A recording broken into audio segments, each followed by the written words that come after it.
Chapter 1. Death as Mortals and Rebirth as Deities. Location: Ruined City. Time: unknown. Shigaraki couldn't process what was happening, only seeing the familiar black tendrils of his archrival around his waist. Following the tendrils, he was surprised to see the brat floating in the air. He didn't know why, but he had seen this quirk before, but couldn't pinpoint where he had seen it. Noticing he wasn't the only one, he saw all the heroes around him also being carried. Everyone on the hero's side was surprised by Deku's new quirk he had yet to show. However, one hero, Gran Torino, knew this quirk very well, as his eyes latched onto Deku. "This quirk, it's really you, Hanana?" Gran Torino said quietly, exhausted from the fight he had with the successor of All for One. Location: forest outskirts. Time: unknown. While the fight between Deku and Shigaraki was occurring, another fight was brewing, a fight of massive proportions. Momo was ordering her fellow heroes to set up the trap they and others had planned to use to trap the villain known as Gigantomachia, who was being dealt with by MT Lady, though her efforts were only slowing the hulking monster down. Momo's plan was to immobilize Gigantomachia using Hananuki's quirk, then to throw explosives inside the softened ground. Mineta threw his purple balls into the softened pit, all connected together with a yellow rope.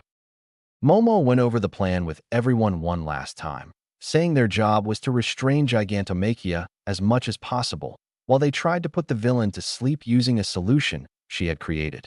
When she confirmed that everyone understood the plan, they waited for the enemy. The ground rumbled beneath their feet, and before Tokage could warn them, Gigantomachia was right on top of them.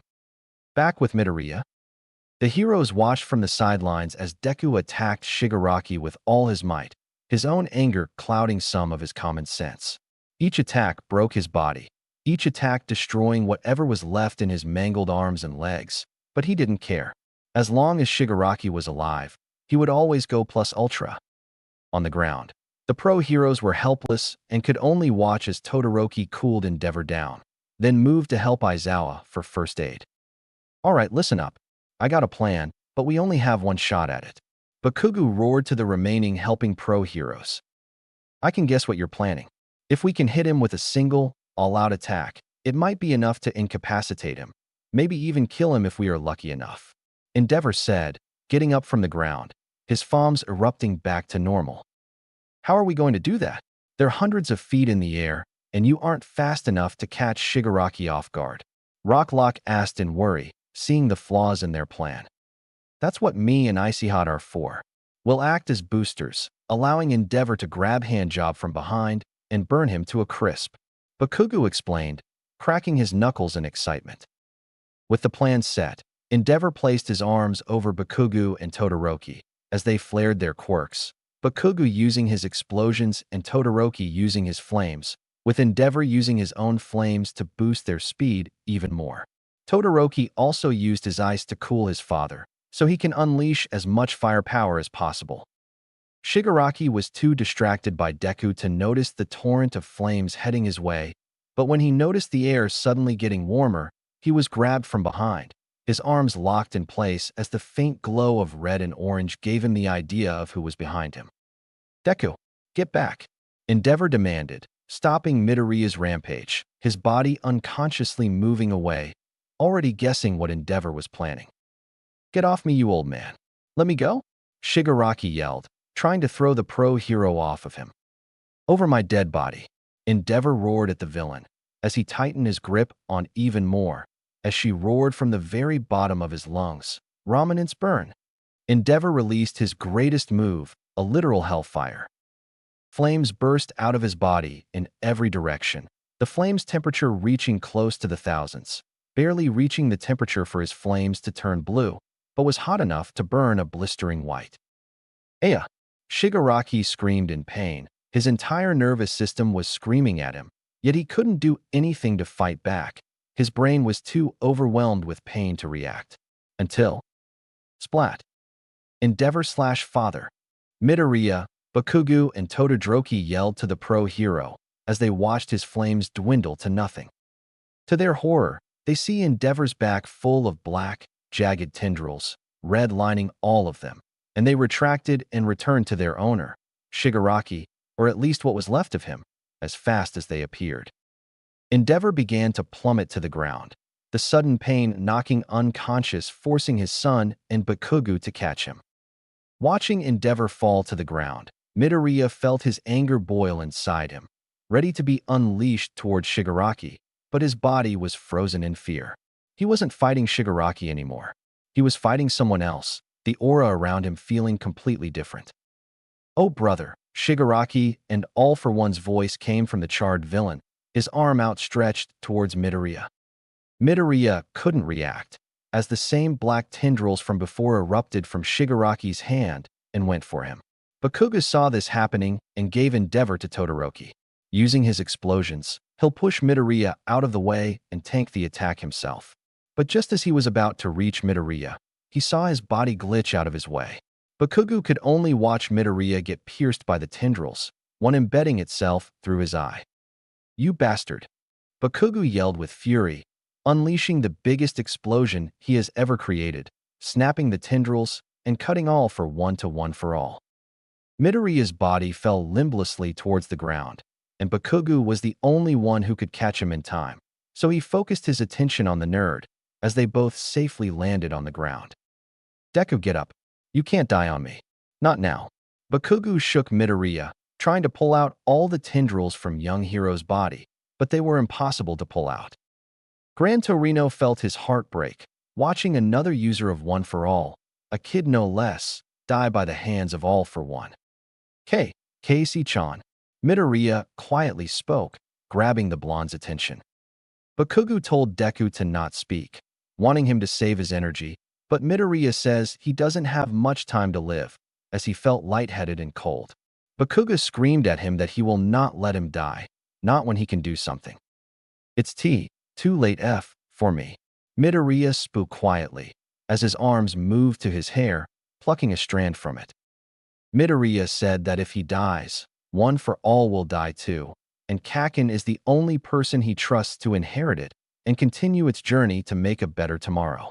Bakugo could only stare at the strand, refusing to take One for All. "Please, Kaken, do it for me. If not for me, then for everyone in Japan. Only One for All can stop Shigaraki and All for One. Take it before I die." Midoriya pleads desperately with Bakugo, wanting to preserve the power that can save the world. Bakugo hesitated, tears falling from his eyes, but finally he accepts, taking the curly green hair and swallowing it, Midoriya giving him a smile eerily similar to All Might's. "A hero always smiles in the face of danger." Midoriya spoke his last words, his body finally succumbing to its injuries and passing on, leaving Bakugo to mourn over him. Bakugo felt his rage and anger rise to a level he has never once felt before, his quirk simmering in his body for a fight. He feels the presence of another quirk, its rage greater than his own, wanting to rip the villain's limb to limb. Bakugo's body began to spark with orange electricity, sparks of explosions joining them. Black tendrils erupting everywhere from his body, joined with purple smoke. He also started to float off the ground, still holding Midoriya's body in his arms. "Oh, so the 9th has passed on One for All. Well, let's see what you can do 10th. Don't you agree, brother?" All for One and Shigaraki's voice called from high above, sensing One for All taking its presence inside the explosive hero. "You bastard. I don't care what anyone says anymore. Not you, not All Might, not even the old hag. I'm going to fucking kill you for everything you have done." Bakugo roared, power exploding from inside him, air being pushed away from him and the ground cracking under the pressure. "I'm sorry, Izuku. Please, let me apologize for everything I have done by killing this bastard." Bakugo placed Midoriya on the ground, flinching from the smile he saw, as he glared at Shigaraki. "You are very similar to the second, so let's see where the similarities and differences meet and end, shall we?" All for One provoked, Shigaraki's body starting to heal from his burns. Bakugo wasted no time and launched himself towards Shigaraki, his sheer speed catching the villain off guard. As Bakugo slammed his fist into Shigaraki's jaw, an explosion erupting ONT contact. But when Shigaraki was recovering, another explosion was created, this time from nowhere. equaling the massive size of the first one. Die, you bastard! Bakugu roared with unbridled fury, continuing to hammer explosion after explosion on the villains. Back with Momo. Momo and her team was able to trap Gigantomachia in their trap with no problems. Now all they have to do was to open his mouth and throw the solution in to finish him. Momo watched the giant's mouth open, as she readied to announce to everyone to throw their glass of solution, but suddenly, before she shouted her command, Gigantomachia started to glitch, shocking everyone. What the hell? What's happening? Are we in a video game or something? Kaminari yelled, frightened. When Gigantomachia stopped glitching, his left arm was no longer stuck, and his attention was fully focused on Momo, his almost lifeless and sunken eyes staring directly into her soul.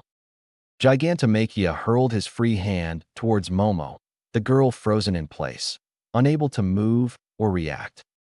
Momo, Jiro, Mina, Toru, and all her friends yelled in fright and desperation, all of them heading their way to save Momo, but they were just too slow to save her. Aya! Gigantomachia's hand slammed into the ground. A sound of cracking bones and water splashing echoed through everyone's ear. Everyone, heroes and villains, stood still, like they expected something to happen. When the giant villain lifted his hand, what was left could only be described as a horror scene.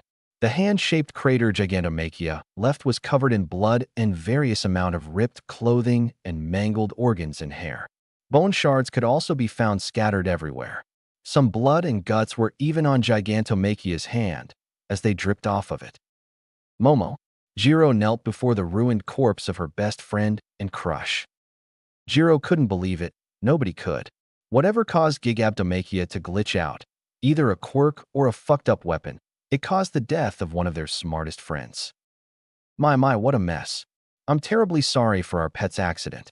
Why don't I help clean up after himself, just like a responsible pet owner should?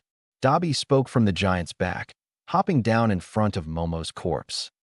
Get away from her, Jiro roared, plugging in her jacks into her boot and letting off the loudest sound wave she has ever made, thanks to her rapid heartbeat. Dabi and all the villains covered their ears in pain. Even Gigantomachia began to feel pain in his ears, but as soon as Jiro sent the attack, she was too exhausted to continue, Dabi recovering first. You're a feisty one, you are. You really care for your friends, don't you? Dabi mocked Jiro's loyalty to her friends. Momo was my best friend, and I won't let you cause more harm to her. Jiro spat, ready to attack Dabi again. But she was tackled out of the way by Kaminari when Dabi sent a strong burst of blue flames at her. No, Kaminari, let me go. She needs me. Jiro tried to pry herself off of Kaminari, but her other friends helped him hold her down. Jiro, it's too late. She's gone. There's no point in trying anymore. We need you alive. Kaminari tried to reason with her, watching one of his closest friends break down in tears. When Dabi finished, Momo's body was now only specks of ash, the remaining bits of her on Gigantomachia's hand. So what are you hoping to do? Are you going to fight and join your friend in the afterlife? Or are you going to value your own lives and run away like the children you are? Dabi said coldly, fire sparking from his raised hand, his smile as creepy as his scars. Location, unknown. Time, unknown.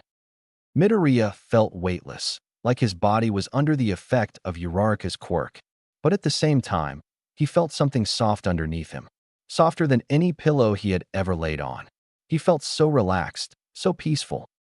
Midoriya was looking back on his memories, remembering his fight with Shigaraki and his own death, but with how calm and peaceful he was feeling, he couldn't believe the war even happened. It only being a horrible nightmare. But that couldn't be true either, as the whole experience felt too real for him, and the pain he felt was worse than anything he has ever felt in his life. Midoriya opened his eyes, expecting the feeling of calm to go away when he wakes up in his dorm room, but all he saw was open sky. But the sky wasn't your usual blue or cloudy white. No, it was a cotton candy pink, with lemon yellow clouds dotting the unusual sky. Midoriya thought he was still dreaming, looking around, and seeing the exact same clouds as the ones in the sky underneath him. Wow, these must be the softest pillows to ever exist. Midoriya thought, as he pressed and squeezed the yellow clouds, their texture reminding him of high-quality marshmallows. Midoriya felt an intrusive thought make its way into his head, and he couldn't stop himself, sitting up straight and ripping a small piece off. He stared at the small cloud in his hand, and before he could stop himself, he shoved it into his mouth. Midoriya's eyes sparkled, his taste buds being bombarded with some of the best flavors and textures he ever had. The cloud was sweet, soft, juicy, delectable, like the sweetest gummy bear in his life. His hand went to grab another piece, but his other hand slapped him out of flavor heaven. Slapping himself also brought the logic half of his brain to the forefront, as he realized he was in unfamiliar territory and he needed to assess his surroundings. When he stood up, he saw many cherry blossom trees around him, each on their own grassy hill that stuck out of the clouds. Midoriya awed at the beauty of the trees and their leaves. He has never seen anything as beautiful as this place before, or will he ever see if he leaves this place. Greetings, Izuku Midoriya. I hope you are enjoying the view as much as I am. An angelic voice spoke from behind Midoriya, scaring him. Midoriya jolted forwards, almost tripping over his own feet, but he was able to catch himself before he could land face first in the clouds. Oh my, I am terribly sorry. I did not mean to scare you like that. The same voice spoke, drawing Midoriya's attention to its source. When his eyes locked onto the one who was speaking, his eyes widened in awe, shock, fright, and maybe even horror as he craned his head upwards to take in the absurd height of the being in front of him. Standing only a few feet from him, stood a being Midoriya could only describe as an angel, sporting 3 pairs of enormous wings, each feather tipped with pure gold. For arms, the bottom pair folded behind their back while the other pair seemed to reach towards Midoriya, like they were trying to catch him when he fell. The angel also wore a white robe with various gold highlights and decoration.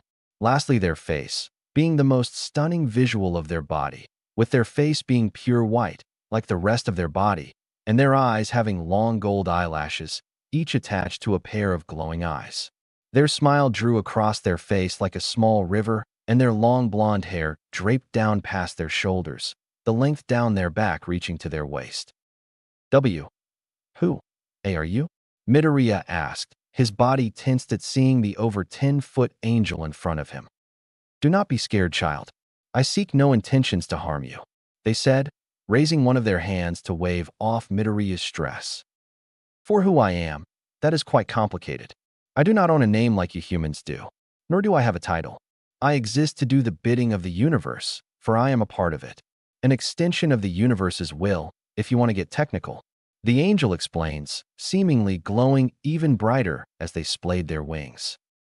Midoriya felt his body tremble at the sudden power being displayed from the angel, feeling himself fall to his knees at the sheer pressure of the angel's power.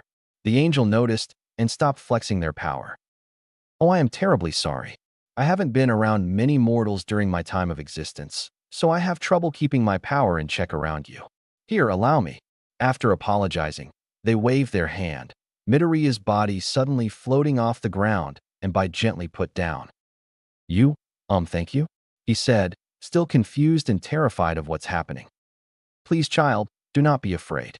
I am not here to hurt you, the angel said, giving Midoriya a kind smile he only saw from his own mother and Uraraka. Midoriya asked what they wanted from him. He still didn't understand what the angel said during the light show, too distracted from trying to resist the pressure of their power. Well, child, I am to aid you and your friend during your unfortunate circumstances, the angel said, confusing and causing Midoriya to realize where he actually was. This was heaven. It has to be. First the clouds and bright colors, the wondrous flavors from the cloud and the angel in front of him. It has to be, which means he was dead. He had died. The whole war wasn't just some horrible nightmare. It actually happened, an event he couldn't stop and was a victim of. Midoriya cried, tears bursting from his eyes, curling up on himself from the pain, stress, and horrors of the whole event suddenly coming back to him. He couldn't handle all of it at once, overwhelmed as more things just kept getting added on top, like his burdens, his promises, his goals, everything, all pushing him further into pain and misery. Child, please, calm down. Everything will be okay. I promise. It is not best to cry in such an environment. Allow me to take you to your friend so that she can help you relieve your stress easier.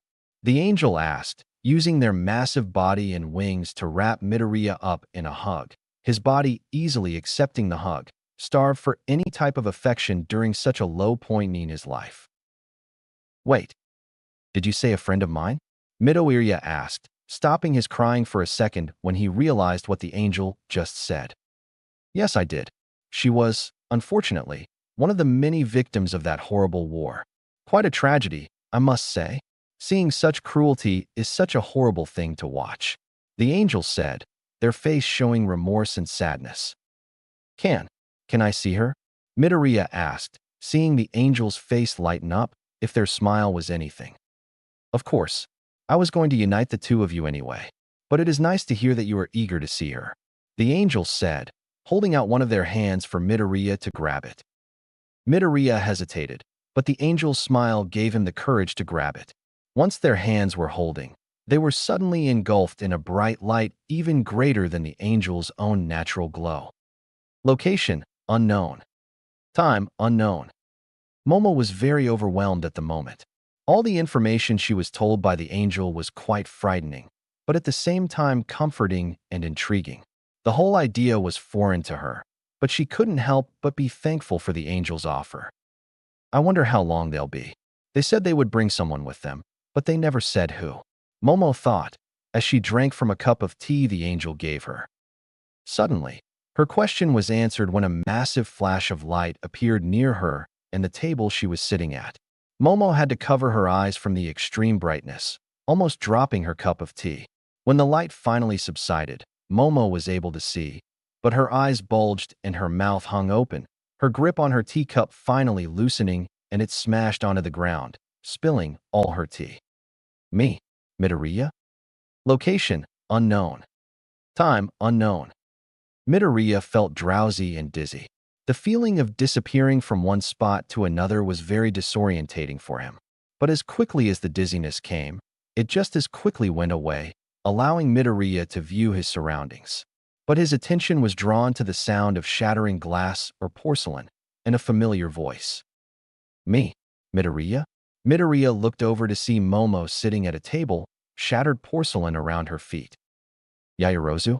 Midoriya whispered, his full attention on his friend. Neither of them knew what to do, but stare at each other, their own shock preventing their bodies to act, their brains racked with questions. They were thankfully brought out of their stupor when the angel spoke up. All right, I know this may be a questionable reunion, but we need to discuss why the both of you are here in the first place. The angel said. Midoriya was confused, but Momo knew a little, the angel already telling her some information before Midoriya arrived. Clicking their fingers, the angel reconstructed Momo's cup of tea and teleported Midoriya to his own seat, his own cup of tea in front of him, nice and hot. Midoriya was even more confused, but he tried to keep himself calm. The angel approached the table, conjuring up their own chair and cup of tea. Sitting down, they cleared their throat to begin speaking. Well, I know the both of you have some questions about who I am and what this place is, correct? The angel asks, getting nods from the two teens. Well, to make a very long story short, you are in a place many would call heaven, and that also means you are both dead. When the angel explained where they are, they could see the tension in their bodies. I know this may be a lot to unravel, but I do have some good news for the both of you. Miss Yaoyorozu already knows a little, because we discussed it before you arrived. The angel explained, gesturing to Midoriya. Midoriya was a little shocked, but stayed quiet so the angel can explain further. The angel took his silence as a confirmation to continue speaking.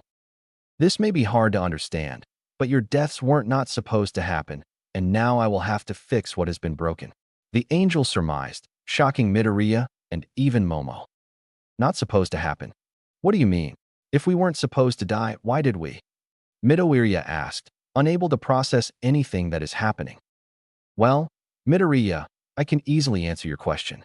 First, the progression of time cannot be changed or altered, except by time travel or time travelers, or from someone powerful enough to physically alter the events of the timeline. The angel explained, more questions popping in the hero's head.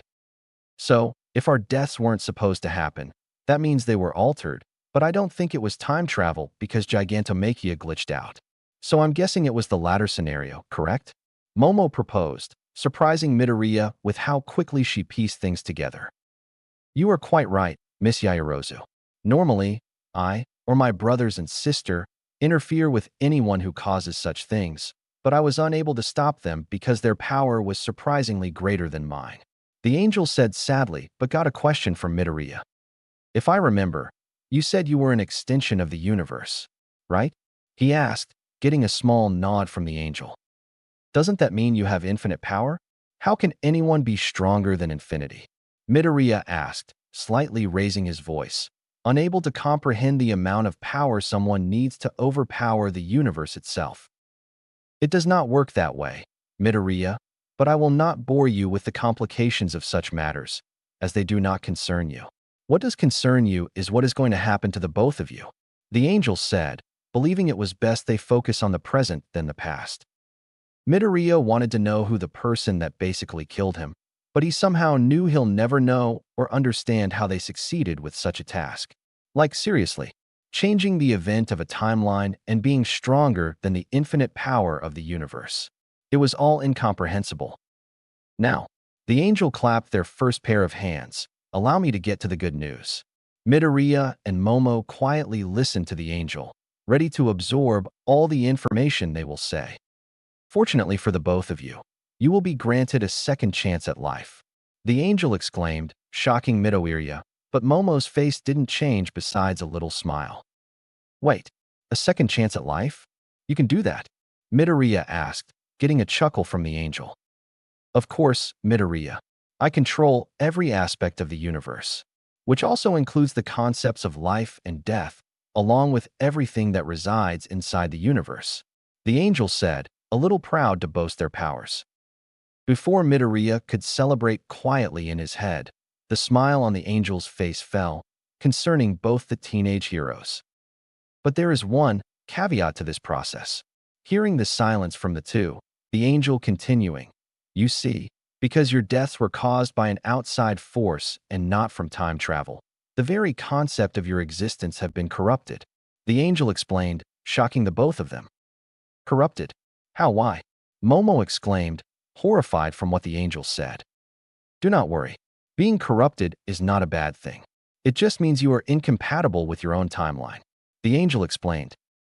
Midoriya asked how they could be given a second chance at life if they couldn't be brought back to life in the first place. That is when the angel began to explain about divergences, branches of the main timeline that follows their own flow of time, different from their own or the main timeline. The angel explained they will create one of these divergences to place their souls in. But that does mean we need to change something about the two of you, the angel said, confusing the two heroes in training. Change? Why? Is it because we're corrupted? Momo asked, but the angel waved off her concerns. Of course not. But to create a divergence, I need to change something about the main timeline to create one. And I believe it will be best for the two of you to change, instead of something from the timeline to change. But that is up to you to choose. The angel explained, seeing some relief in the two of them. What can be changed? If we want to change something about ourselves, I believe it is best to know what can be changed. Momo said, seeing a conformation nod from Midoriya. Anything. You can change your eye color, your personality, your history, anything. But the choice is yours to choose. The angel listed off, watching the two students think. Midoriya thought about the many things he could change, but then he realized. He won't have one for all when he is brought back to life. He'll be quirkless. And if they change something about themselves, then why couldn't he give himself a quirk? He wondered if they could give themselves new powers. For him, he'll gladly agree to that, but he doesn't know what Momo will think about it. What about quirks? Can we change what quirks we have? Midoriya suggested, gaining the attention of his friend and the angel. What? Momo asked, a little surprised. Well, I mean, for most of my life, I was quirkless, so having a quirk much earlier in life sounds a lot better for me. But you don't have to change your quirk if you don't want a Yaoyorozu. It's your quirk, after all. Midoriya explained, flailing his arms, telling Momo she doesn't need to follow his example. I understand where you are coming from, Midoriya. When you were given one for all, you never saw it as your own quirk. But if I give one of your own, you will live a much more happier and comfortable life. The angel laughed, but realized what they said when they saw Midoriya's horrified expression and Momo's confusion. Oh dear, I may have said something I should not have said. The angel said, Midoriya screaming in his head. No shit, Sherlock. Midoriya, what is the angel talking about? I would understand you being quirkless with a quirk as dangerous as yours, but what do they mean about being given it? Momo questioned Midoriya, seeing him shake aggressively in his seat. W, LLIII. Midoriya tried to think up a response, but he just couldn't speak. Midoriya didn't know what to do. I mean, yeah, he is dead, so her knowing about one for all wouldn't be a bad thing. But they were being brought back to life, and he didn't want to burden her with the knowledge of such a secret.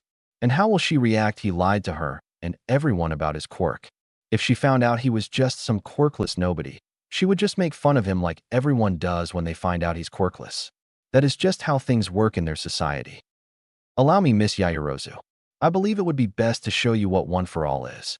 Midoriya seems to be incapable of telling you at the moment. The angel said, bringing one of their hands to Momo's head. Pressing their index and middle finger to her forehead, they implanted all the knowledge of one for all, from what the quirk is, to its creation, its history with all for one, and its previous holders, including even some snippets of Midoriya's training to wield the power. Once Momo was finished processing all the information she was giving, slightly blushing at the memory of Midoriya screaming shirtless, she couldn't believe it what she learned. The kindest and most innocent boy of their class, besides Koda, was hiding such an incredible and dangerous secret. An understandable secret, and a secret she believed was eating at Midoriya's psyche slowly. Midoriya, I want to know why you kept this a secret. I understand why you needed to, but I want to hear it from you. Momo asked, knowing how stressed Midoriya might be feeling that she immediately clarified herself so he can speak without fear. Midoriya stared at her, petrified, but her stern face turned into a warm smile, silently communicating she wouldn't judge him no matter his reasons. Midoriya, now calm, took a deep breath in, ready to explain himself. Oh well, All Might wanted to keep one for all a secret, so I just did what he wanted me to do. And then there was the League of Villains, and All for One. Midoriya started, his nerves relaxing the more he talked. I also wanted to keep all of you safe. If you knew about One for All, you could have been targeted by horrible people, and I didn't want that. So I kept it to myself. Midoriya continued, not noticing Momo's saddened expression. Midoriya, I want to know, was keeping One for All a secret hard? Like, were there times you wanted to tell someone, but couldn't? Momo asked, seeing a hesitant look in his eyes. Well, I did try to tell Kaken after our first hero class, but he didn't believe me. He only learned about it after Kamino. But after that, I tried to keep it a closed secret from everyone. You are the second person to know about it from me. Midoriya said, Momo's eyes widening in shock and even horror. Midoriya, how many people know about One for All? Momo asked, waiting for Midoriya's answer. 6. 7 if we include yourself. Midoriya said. I see. You know I would have supported you, Midoriya. You know that, right? Momo asked, placing her hands over Midoriya's clenched ones. But I didn't want to put you in danger. If I told you, what would have happened if someone went after you because of what you knew? I didn't want to burden anyone. Midoriya trailed off, but was cut off from a sudden hug from behind by Momo. Midoriya froze, blushing hard from such affection from someone as beautiful as Momo. His body was shaking, and he couldn't stop himself. Midoriya, please. It's all right. You need to understand that you are not a burden to anyone. I don't know where you got that from, but none of us see you like that. We will always do our best to help you in any way possible. Momo consoled him, Midoriya's shaking stopping from how caring Momo was being. Momo then heard sobbing and looked down to see Midoriya crying, but she could tell they were happy tears with his small smile. Midoriya then turned around to fully hug her, quietly speaking through his sobbing how much of a good friend she is. Momo was embarrassed from his praise, but couldn't help but cry herself, Midoriya's tears being very infectious. The angel was just on the sidelines, watching them bond with each other, allowing the both of them to bring out their emotions to clear their troubled minds. But they realized they don't have much time left and needed to speed things up. All right, you two. I am sorry to break up this heart-filled moment up, but I need to know what you want to change about yourselves so I can send you off to your new lives. The angel asked, watching the teens break from their hug and sitting back into their seats. Well, Angel, sir, I believe Midoriya's proposal of being given new quirks sounds like a wonderful idea. If we are going to start new lives, I believe we can learn something from using new powers. Momo suggested, shocking Midoriya, but he nodded in approval. Wonderful, Momo. But I do want to ask, do you want to choose the powers yourselves, or do you want me to do the honors? The angel asked, watching the teens discuss among themselves. After a few minutes of talking, they came up with an answer. Midoriya cleared his throat to speak. Well, Mr. Angel, sir. Momo and I believe it would be best for you to pick our powers. It would be cheating if we chose ourselves, and having the element of surprise sounds like a more fun idea. Midoriya explained, seeing the angel's face grin with happiness and joy. Ho ho ho ho ho. Wonderful, absolutely wonderful. I was hoping you would choose the latter, because I already have the perfect powers for the both of you. The angel said, snapping their fingers with one of their hands. With a flash of light, two orbs of light appeared in front of Midoriya and Momo. Bright gold for Midoriya and deep purple for Momo. For the first time for Midoriya and Momo, the angels showed off their second pair of arms, as they unfurled their wings and splayed out all their arms. Midoriya izuku, I grant you the power of true creation. With this power, you will have the power over creation itself. Just by saying the word, Sozo, you can create anything you want. Nothing is impossible with it. Only your imagination can limit your powers. The angel declared, their second right hand moving the golden orb into Midoriya's body. Midoriya felt a stream of unimaginable power flow through him, a small aura of gold surrounding him. Momo watched in awe at the display and the happiness in Midoriya's face. And Yaoyorozu Momo, the angel spoke, gaining her attention, I grant you the power of true destruction. With this power, you will be able to destroy anything you look or point at, just by saying, Hakai. But be warned, using too much of this power will cause your mind to fall into madness, so use it wisely and sparingly. The angel announced, using their second left hand to move the purple orb into Momo. When the orb passed into her, she was suddenly hit with a wave of raw power. So much power she screamed from how much it was, a powerful aura erupting from her, as the ground beneath her shattered. Midoriya watched such an event happen, and from standing right next to her, he could tell she has the power to rival or even surpass one for all easily. When Momo's burst of power passed, the angel apologized for the sudden wave of power, as the power of destruction is more focused towards raw strength. Momo said it wasn't a problem because she felt great, better than she ever had in her entire life and death. All right, now that we have everything prepared, are you both ready to begin your new lives? The angel asked, watching the both of them look at each other. Angel sir, do you mind giving us a few minutes to say goodbye to each other? We might not be able to see each other for a while after this. Momo asked, and the angel nodded, disappearing in a flash of light, saying to just call them when they are ready to begin. Midoriya didn't know what to say. He knew Momo was struggling to cope with this, like he did with One for All. He may not be a people person, but his years of analysis allowed him to pick up details in people's behaviors.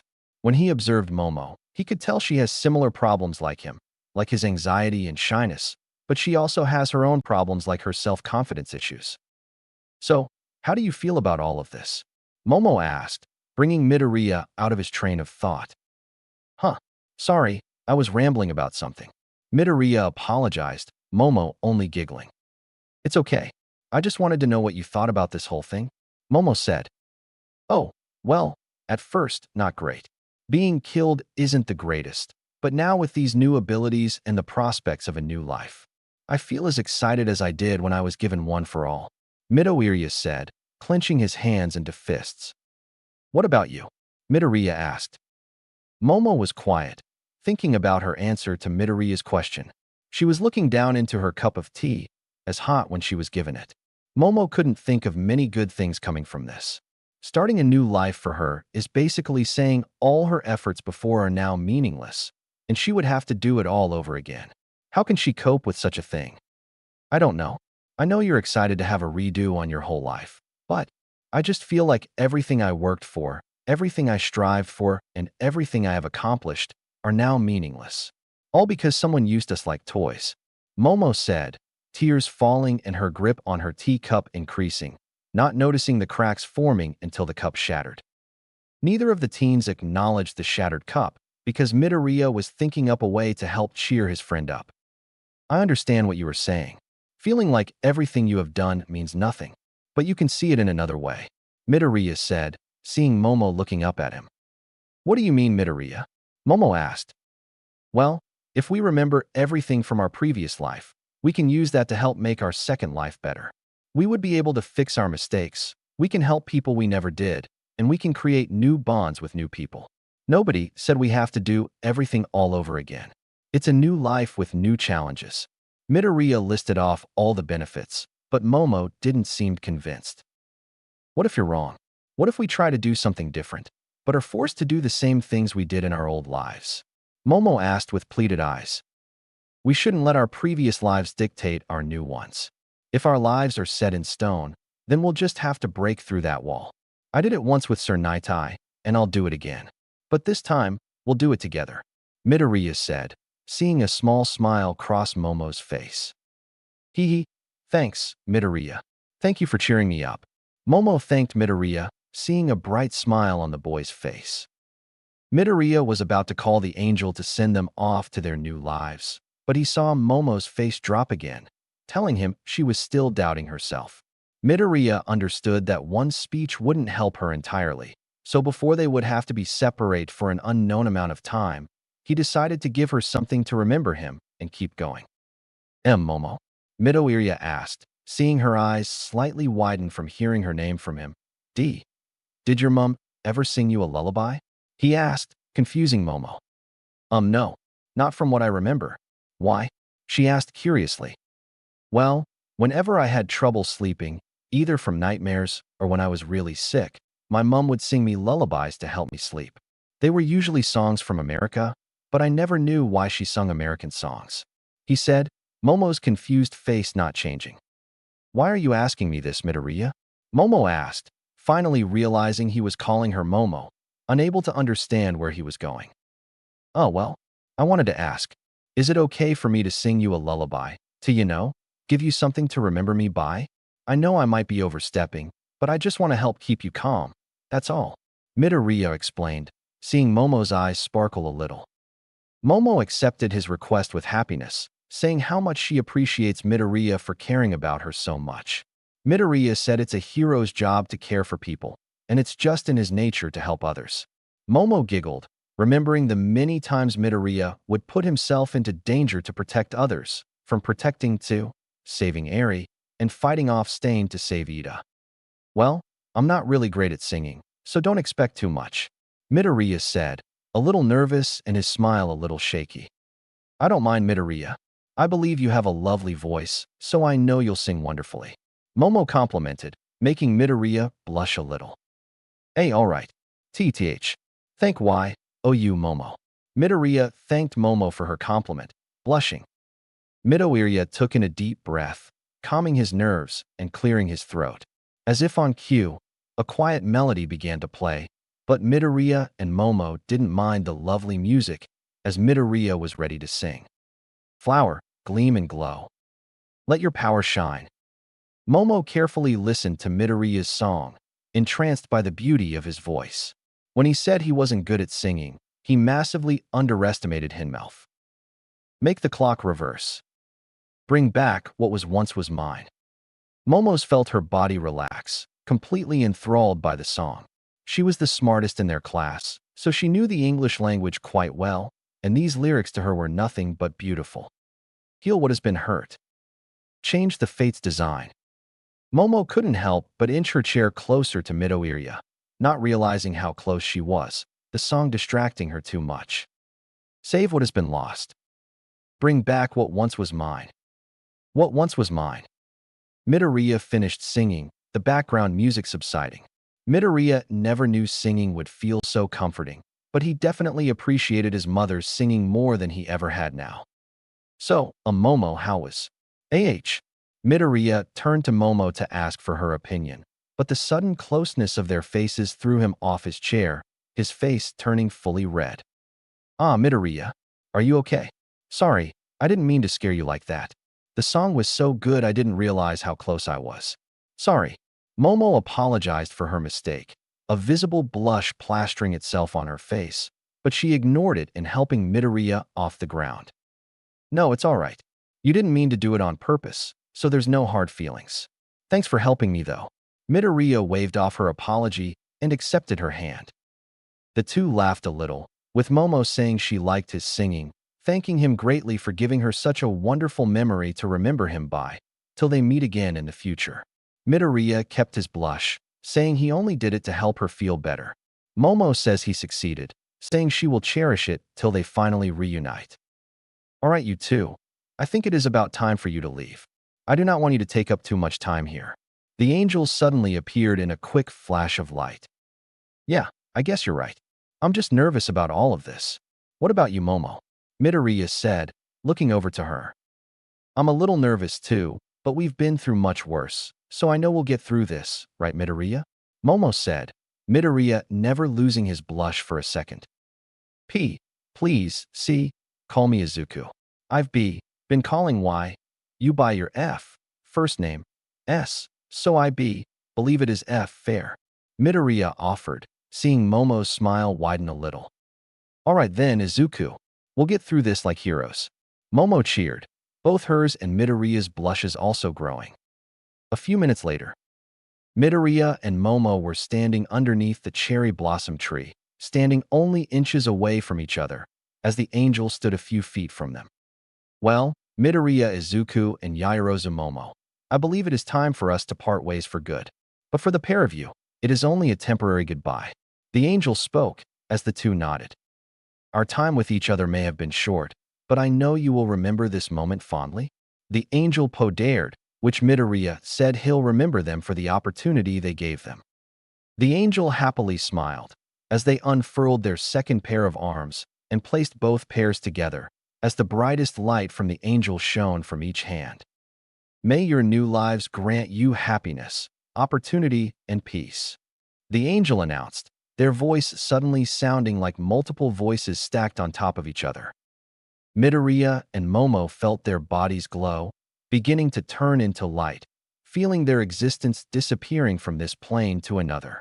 Midoriya looked over to Momo with a smile, as she did the same. Till we meet again, Midoriya said, and Momo returned the gesture, as the light traveled up to their heads, as they finally disappeared from heaven. The angel smiled, breathing a sigh of relief that they have finally taken care of that problem. But now they have another one to attend to. You know, you could have created a divergence a safer way, right? The angel asked no one in particular. Well, I mean, someone teleported next to the angel, a smile plastering their face. I just got bored creating new timelines the normal way, so I wanted to spice things up a little. The mystery person said. Well, how you did it does not matter anymore, as they are now under your care now. You know that, right? The angel asked the stranger. Of course. I'll make sure they are in good hands. The stranger promised. Please do. They have suffered enough to go through such troubles again. At least, for a while. The angel said, leaving the stranger alone. The stranger just smiled, thinking of all the adventures their new timeline would create. Placing 2 fingers on their forehead, they left, ready to overview the new timeline they forced the angel to create. Chapter 2. Starting a new life is chaotic and emotional. Location: the Yaoyorozu's personal residence. Time: 5:51 a.m. It was the early hours of the morning. The sun had just risen above the horizon, beginning a new day for many workers across the country.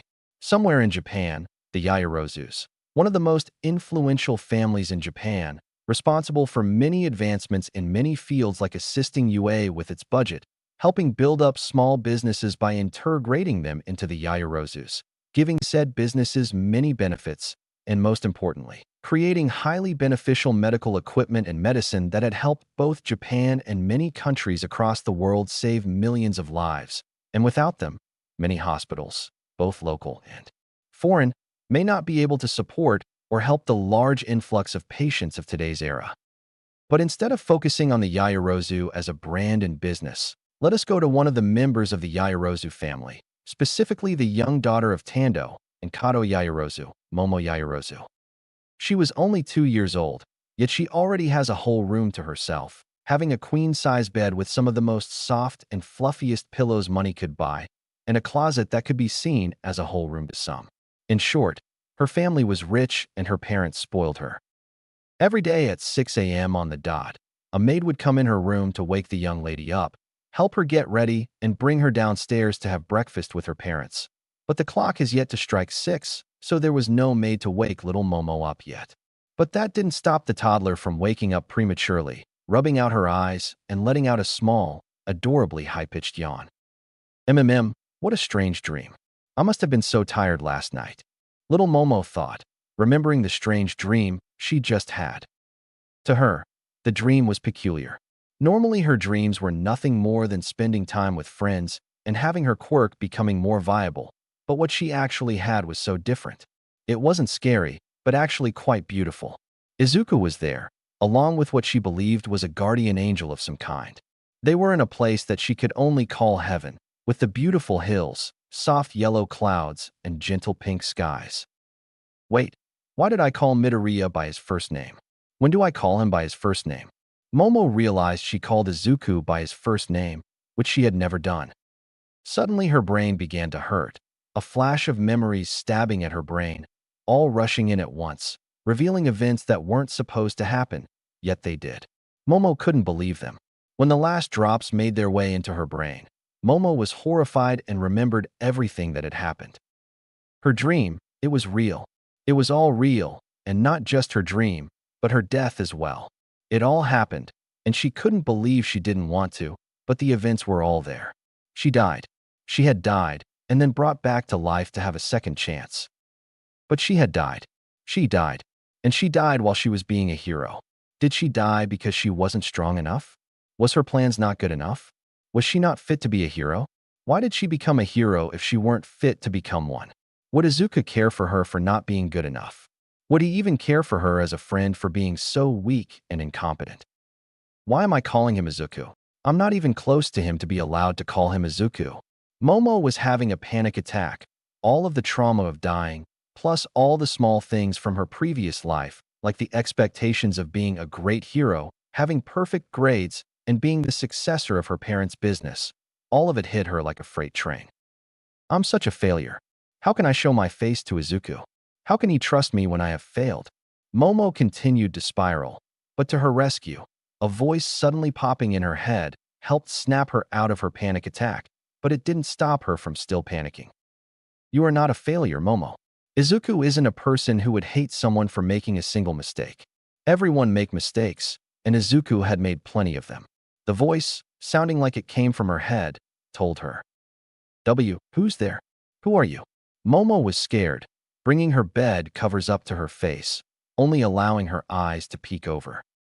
Who I am is not important, at least for now. For right now, I am here to give you some important information the angel you encounter forgot to give you. The mysterious voice said, catching Momo off guard. You know the angel? And what important information? How important can it be if the angel forgot? Momo asked skeptically.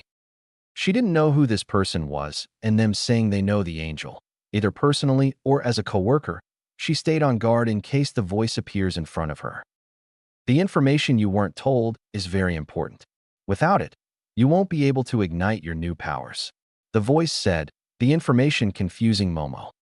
Wait, what? I don't understand. Shouldn't I already have access to my destructive powers?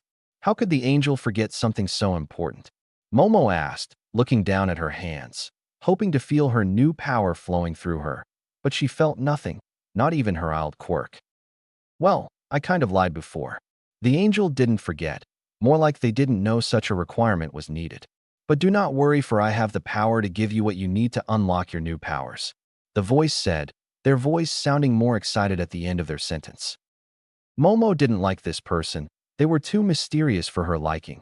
And how can the angel not know about something they gave her and Izuku?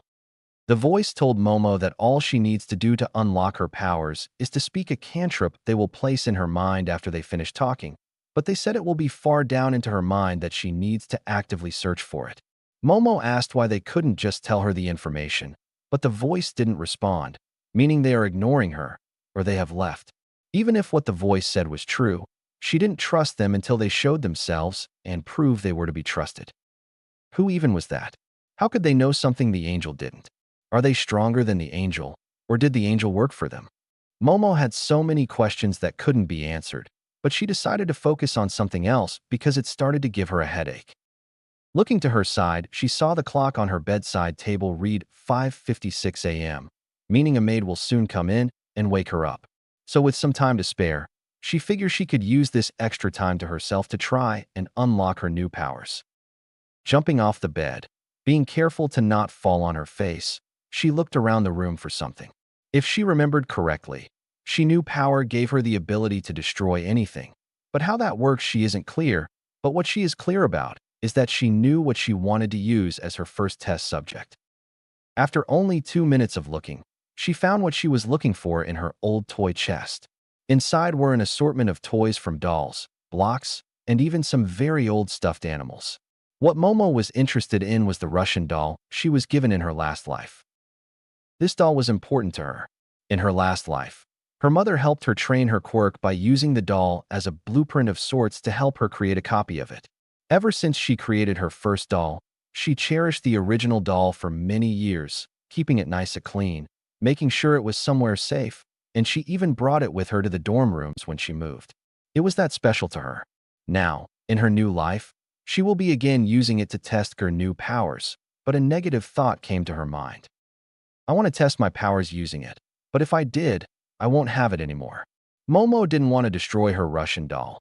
It was too precious to her, but she still wanted this one to become just as important as the one from her previous life.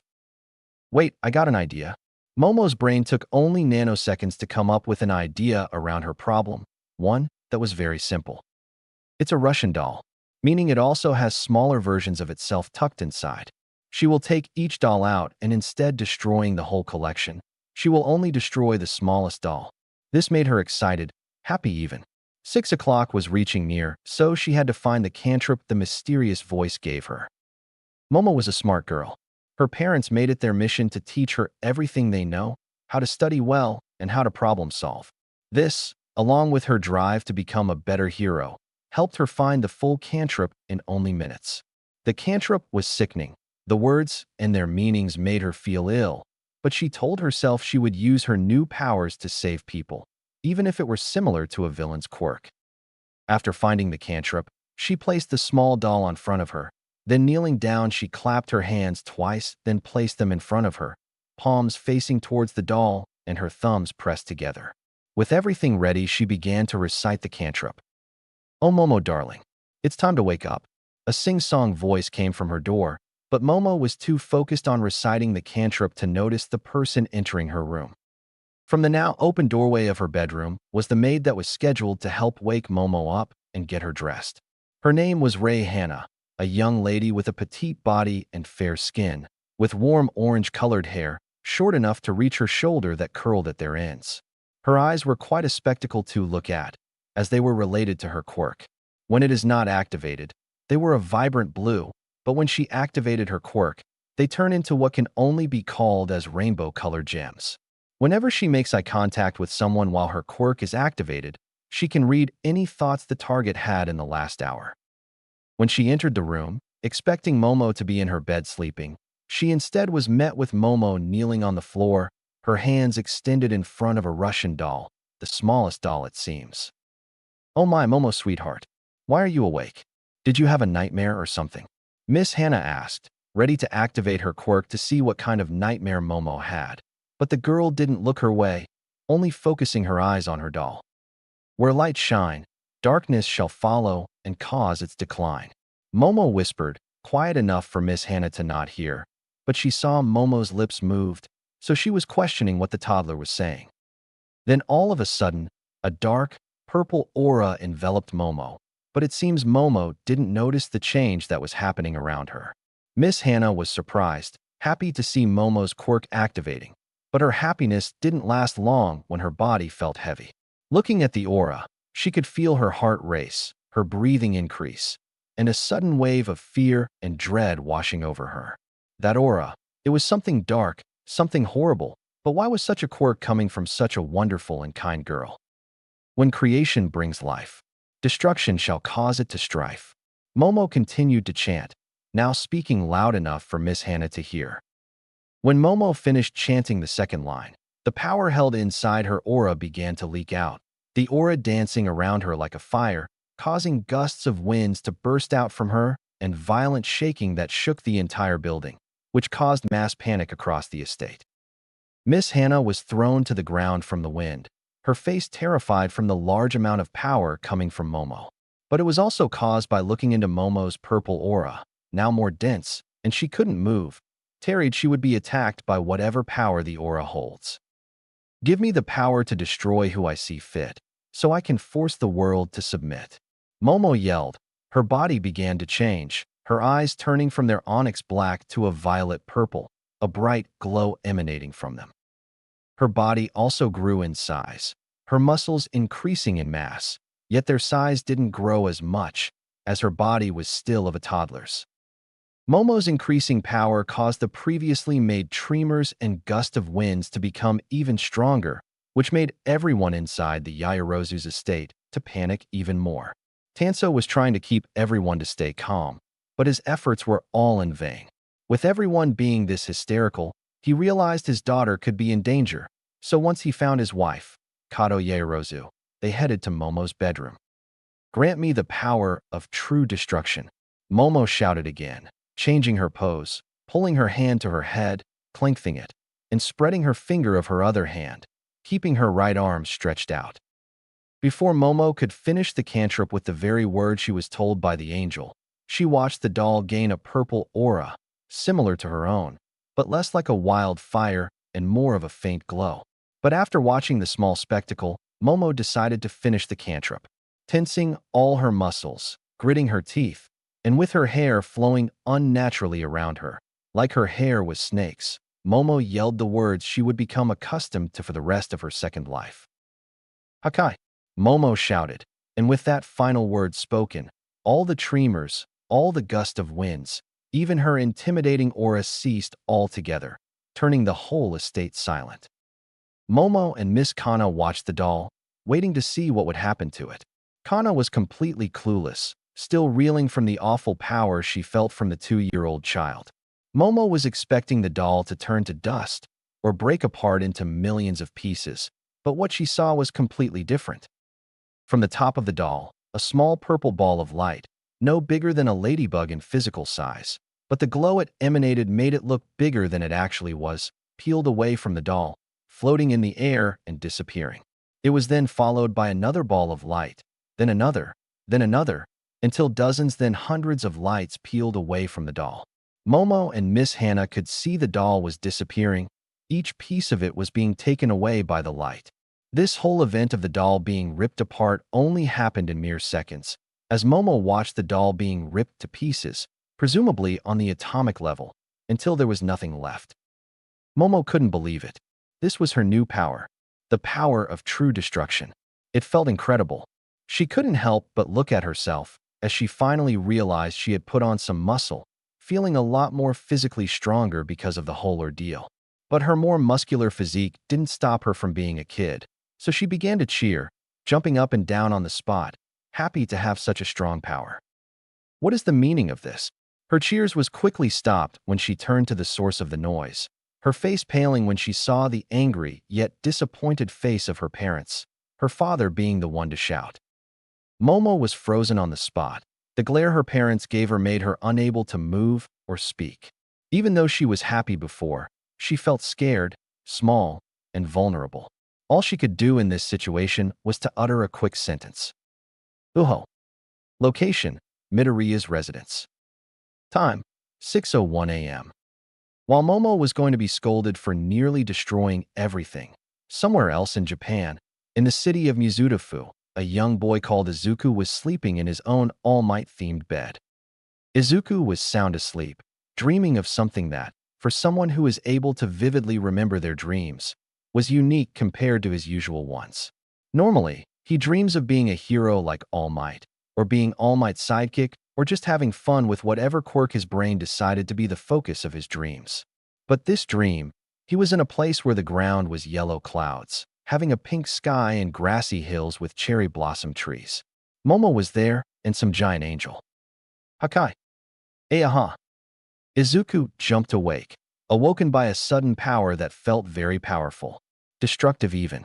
When he was jolted awake, he was left in a cold sweat, his breath heavy, his eyes wide and his hand clutching at his chest, allowing him to feel his heart rate quicken.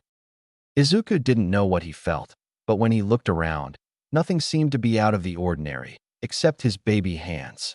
Before he could fully process why or how his hands were those of a toddler's, he was flooded with memories and events he hadn't had before. Memories of his friends, memories of All Might, those of his fights, the war, and his death, all leading into the dream he just had. Izuku, after the flood of memories stopped, realized everything. Why his hands? No, his whole body was that of a 2-year-old's, his strange dream, and even more, that strange power that knocked him awake. It was Momo. It was her unlocking and using her new powers for the first time. "You're quite a fast learner, aren't you, Izuku?" A strange voice appeared in his head, which made him jump in fright. Who's tea there?" Izuku asked, looking around his room, now on his toddler feet, fists held up to his face. "Who I am is not important, as I already said this to Momo," the voice said, getting Izuku's attention. "Momo? What did you do to her?" Izuku demanded, treating this voice as a threat, and hearing this voice had communicated with Momo, plus her using her powers concerned the boy she was in danger. "Calm down, I didn't do anything to her. I can guess you sensed Momo using her destruction powers, correct?" The voice asked, and Izuku nodded, still weary of the person behind the voice.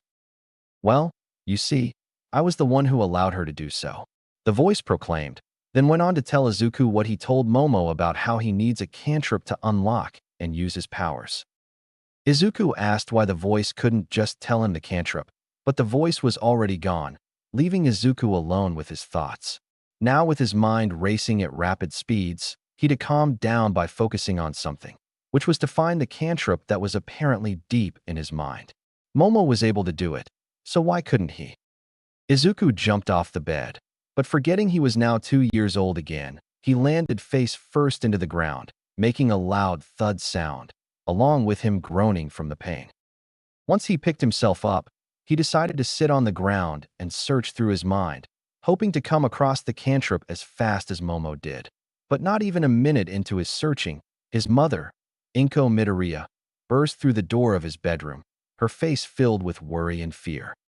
"Izuku baby, are you alright? Did you fall? Are you hurt? If yes, where?" Inko saw her son on the ground and rushed to him, picking him up and checking him up and down. Izuku couldn't help but smile seeing how his mother was worried for him, as it reminded him that she was just as protective and worried for him years ago as she was during the end of his first life. Izuku was then about to reply, but realized he needed to be careful with how he speaks, because he was 2, and having knowledge of the full Japanese language at the ripe age of 2 would be both suspicious and frightening, so he made sure to dumb down his response, so he wouldn't freak out his mother. "Yes, Mama, I am fine. I just fell," Izuku said, almost cringing at how simplified his words were. "Are you sure, baby? You aren't hurt or anything?" Inko asked again, still worried, and Izuku just nodded, letting Inko sigh in relief. "Is everything okay in here?" A deep male voice spoke from the doorway, gaining Izuku's attention, scared if someone broke in, but his mother didn't seem worried. "Yes, honey, everything is fine. Izuku just fell off the bed," Inko said, giving the person who stood in the doorway a smile, even if it wasn't visible due to how dark it was. Izuku looked to see who this person was, but his facial features were obscured by the light from the hallway, which put the man's face in a dark shadow. That was until he walked closer, revealing his tired and relieved face to Izuku. Izuku's eyes widened from recognizing the man's face.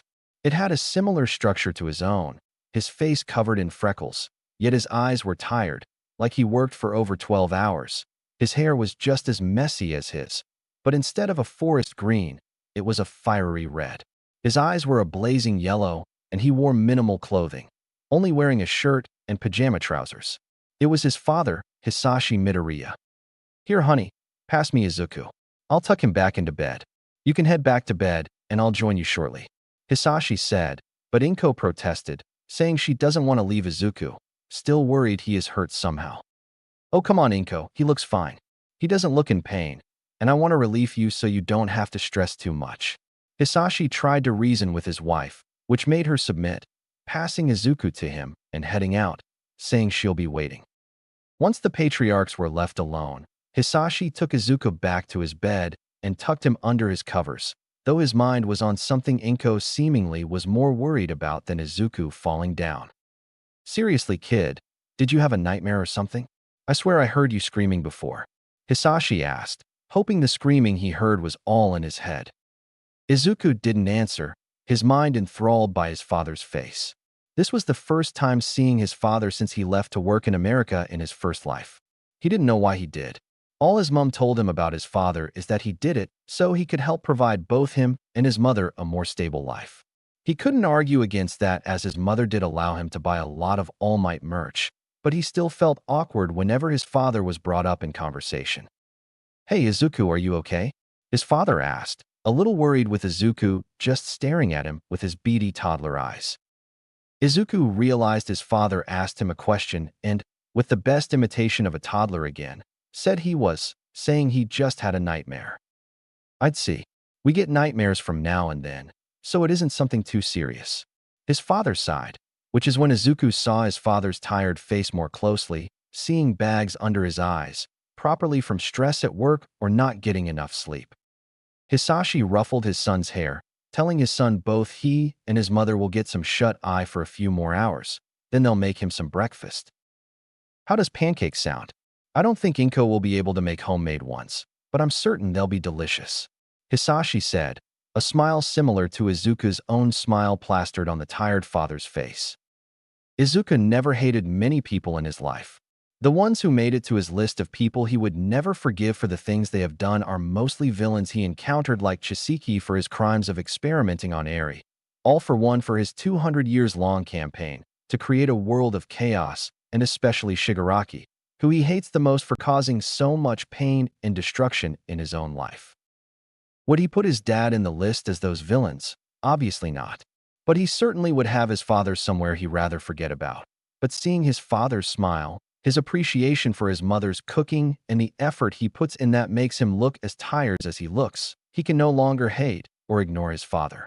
Maybe in this timeline, in this second life, he could convince his father to stay, even if it would mean his family would be less off, but he'd rather have his father than have all the All Might merch in the world.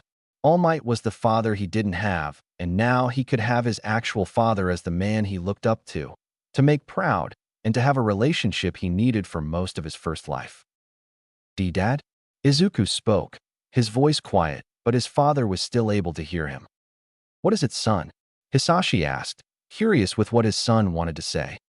Izuku hesitated to ask his father to not leave him, to not leave his mother. He wanted his father to stay so they can be a family. He knew his father loved him in his last life when he was providing them, but if his father would leave again, he would be upset. Upset he couldn't get to know his father more as the person who helped gave him life, but as the person who his mother loves, the man who provided for his family, the person he wanted to call his dad. I love you, Dad, Izuku said, wanting to ask his father to stay, but was too hard to come out. Heh, love you too, my little broccoli, Hisashi said, ruffling his son's hair again and giving him that same smile that had the same effect his own smile had. Hisashi stood up from the floor and walked to the door, turning back and saying he'll see Izuku in a few hours, then closing the door and leaving Izuku alone again.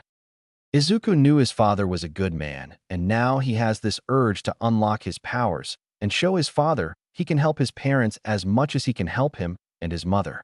When his drive to unlock his power came full force, he decided to continue looking through his mind to find the cantrip to both unlock his new powers and how it worked, and to let Momo know he is with her, working as hard as she is.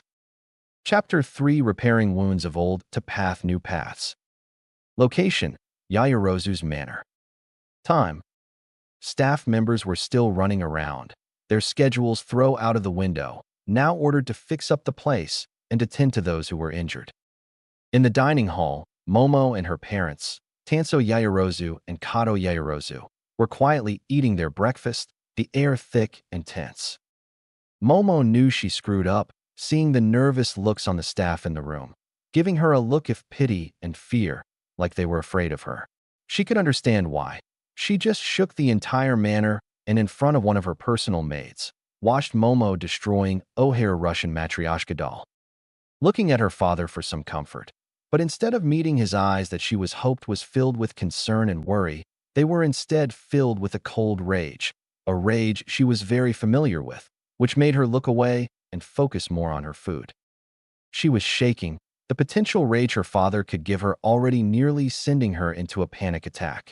Kato saw her daughter nearly Lanakin, recognizing why she was nervous, and leaned towards her husband, whispering into his ear something Momo nor any of the staff in the room could hear. Fine, but she still needs to be punished for causing millions in damages. Tanso quietly whispered to his wife, who whispered back that she understands, but reminds him that their daughter is still 2 and she didn't mean to cause so much destruction. I know, but my age shouldn't uphold her of any punishment. We need to teach her this behavior is not tolerated, and learn to be more ladylike. Plus, I'm a little upset our daughter didn't inherit either of our quirks.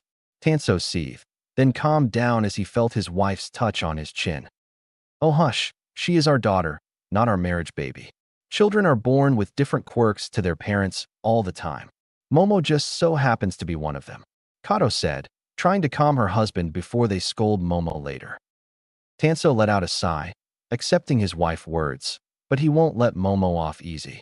He will still teach her that actions can and will have consequences, and she needs to take responsibility for those consequences. You can all be dismissed. I would like to speak with my family in private, Tanso asked his staff, wiping his hands with the handkerchief that was served with his utensils. After the matriarch spoke, all the staff members in the dining hall left the room without another word, the last one bowing for the family and closing the door, leaving all 3 Yaoyorozus alone. All right, dear, now that we are alone, we are going to discuss the right punishment for you, even if what you did was an accident. Do you understand? Kato told her daughter, a smile on her face lacking, being replaced with a stern but still warm stare. Yes, Mummy, Momo responded, feeling horrible for all the problems she had caused. Good. Now, before we decide what your punishment will be, we want to know more about the sudden appearance of your quirk, Kato asked, wondering if her daughter even comprehends the power she wields. Your mother is right, Momo. If this is your quirk manifesting, then it would be very special, as only a handful people in the world were able to manifest their quirks at such a young age that wasn't a mutant or transformation quirk. But, Tanso explained, making Momo a little happy she could fit in with those who had their quirks awakened so young, but her face frowned when her father cut himself off. From the accounts of Miss Hannah, she told us she watched you chant a string of words, and that's when everything began to shake. A strong wind blew across the manor, and she saw you make one of your Matryoshka dolls disappear. Would you remind me what word you bust to make it disappear? I am having trouble remembering. Tanso explained Miss Hannah's perspective to him and Kato, but struggled to remember the very important word. Hakai, father. The word I used was Hakai. Momo spoke up, filling in her father's memory gap. Hakai, right? But why use such a word? Her father asked, and Momo twitched in her seat, trying to figure out a way to wiggle her way out of this conversation. I don't. Momo stuttered, her breath rapid, her heart beat increasing its pace. She felt trapped in this situation, like the walls of the room were closing in on her, while her parents watched on, like they didn't care she would be crushed. She didn't know if she should tell her parents or keep her powers a secret. Can she tell them? Would they believe her? If they believe she was just lying to them, then they'll punish her, lock her away in a tall tower guarded a fire-breathing dragon, never to see the light of day again. She'll never see any of her friends, any of her classmates. She won't even get to see Izuku. Momo, calm down. It's okay, stop panicking. Her mother's words brought her back before she spiraled too far. Looking up, she saw her mother was now next to her soft hands that was resting on her face, now wasting her shoulders, Kato rubbing them gently to soothe her. Momo saw how worried her mother was, her smile becoming strained, while her father was still on the other side of the table, his stern eyes now more softer and loose. Sorry, Mummy, I don't want to upset you. Momo spoke, tears beginning to from the stress her body was experiencing. We won't be upset with you, darling. We're you parents, and right now, we want to know more about your quirk so we can help you. Why don't you show us how it works, and we can go from there? Kato asked, holding both of Momo's tiny toddler hands in her one big adult hand. Momo slowly nodded, which Kato was happy with, then asking her husband to pass her a glass, which the man wordlessly followed the orders, tossing a small glass cup to her, which Kato easily caught. Miss Hannah said you could turn things into small balls of light. Can you do that with this honey? Kato asked her daughter, who nodded, saying she needs some space. Her mother understood her daughter's word, backing away so Momo can use her quirk without endangering either of them. Looking at the glass, Momo knew she could destroy it the same way as her Matryoshka doll, but she might destroy this glass another way, through touch. Pulling it closer to her, having to stand on her chair to fully reach it, she held it tightly in her sticky toddler hands, carefully examining the glass like she was trying to find all the imperfection inside it. Tanso and Kato watched carefully, seeing the little things their daughter was doing, but they decided to keep watching and wait for their daughter to use her quirk, which they will have to have a talk about, because neither of them nor anyone from their family have a quirk like hers at all. Momo decided to stop stalling and loosened her grip on the glass a little, and after a second of composing herself, she decided to perform her destructive power for a second time that morning. Hakai. And with those words spoken, the glass cup shined with a purple light, seemingly making the entire room darken as the light from the glass shined brilliantly, so much it was like it was trying to take over the other light sources. Tanso and Kato watched with awe the seemingly beautiful spectacle that was the glass being torn apart into dozens, if not hundreds of small purple particles, tearing themselves off the glass, then disappearing into nothingness. And as soon as the process began, it ended, leaving an empty space of air that was previously occupied by an expensive glass ornament from one of Tanso's luxurious collections, a thought he will soon remember and regret ever taking it out. Oh my, that was so beautiful. Absolutely gorgeous. Kato screamed in delight, never expecting her daughter's quirk would be so beautiful after how much destruction it caused. I would agree, your performance was so elegant. You were like a star shining among fireflies. Tanso complimented his daughter, smiling for the first time that morning, but his smile didn't last long. He asked his daughter why everything shook like an earthquake hit them when she used her powers before, but no such thing happened this time. Maybe because I used my quirk for the first time? Momo guessed, technically telling the truth, because what she did before was just so she could actually unlock her powers to then use them. Tanso bore his eyes into his daughter, trying to see if his daughter was trying to lie, but even though she looked nervous, he accepted his daughter's answer, but quickly told her that if she caused any more damages again, he'll have to teach her why quirk control is very important.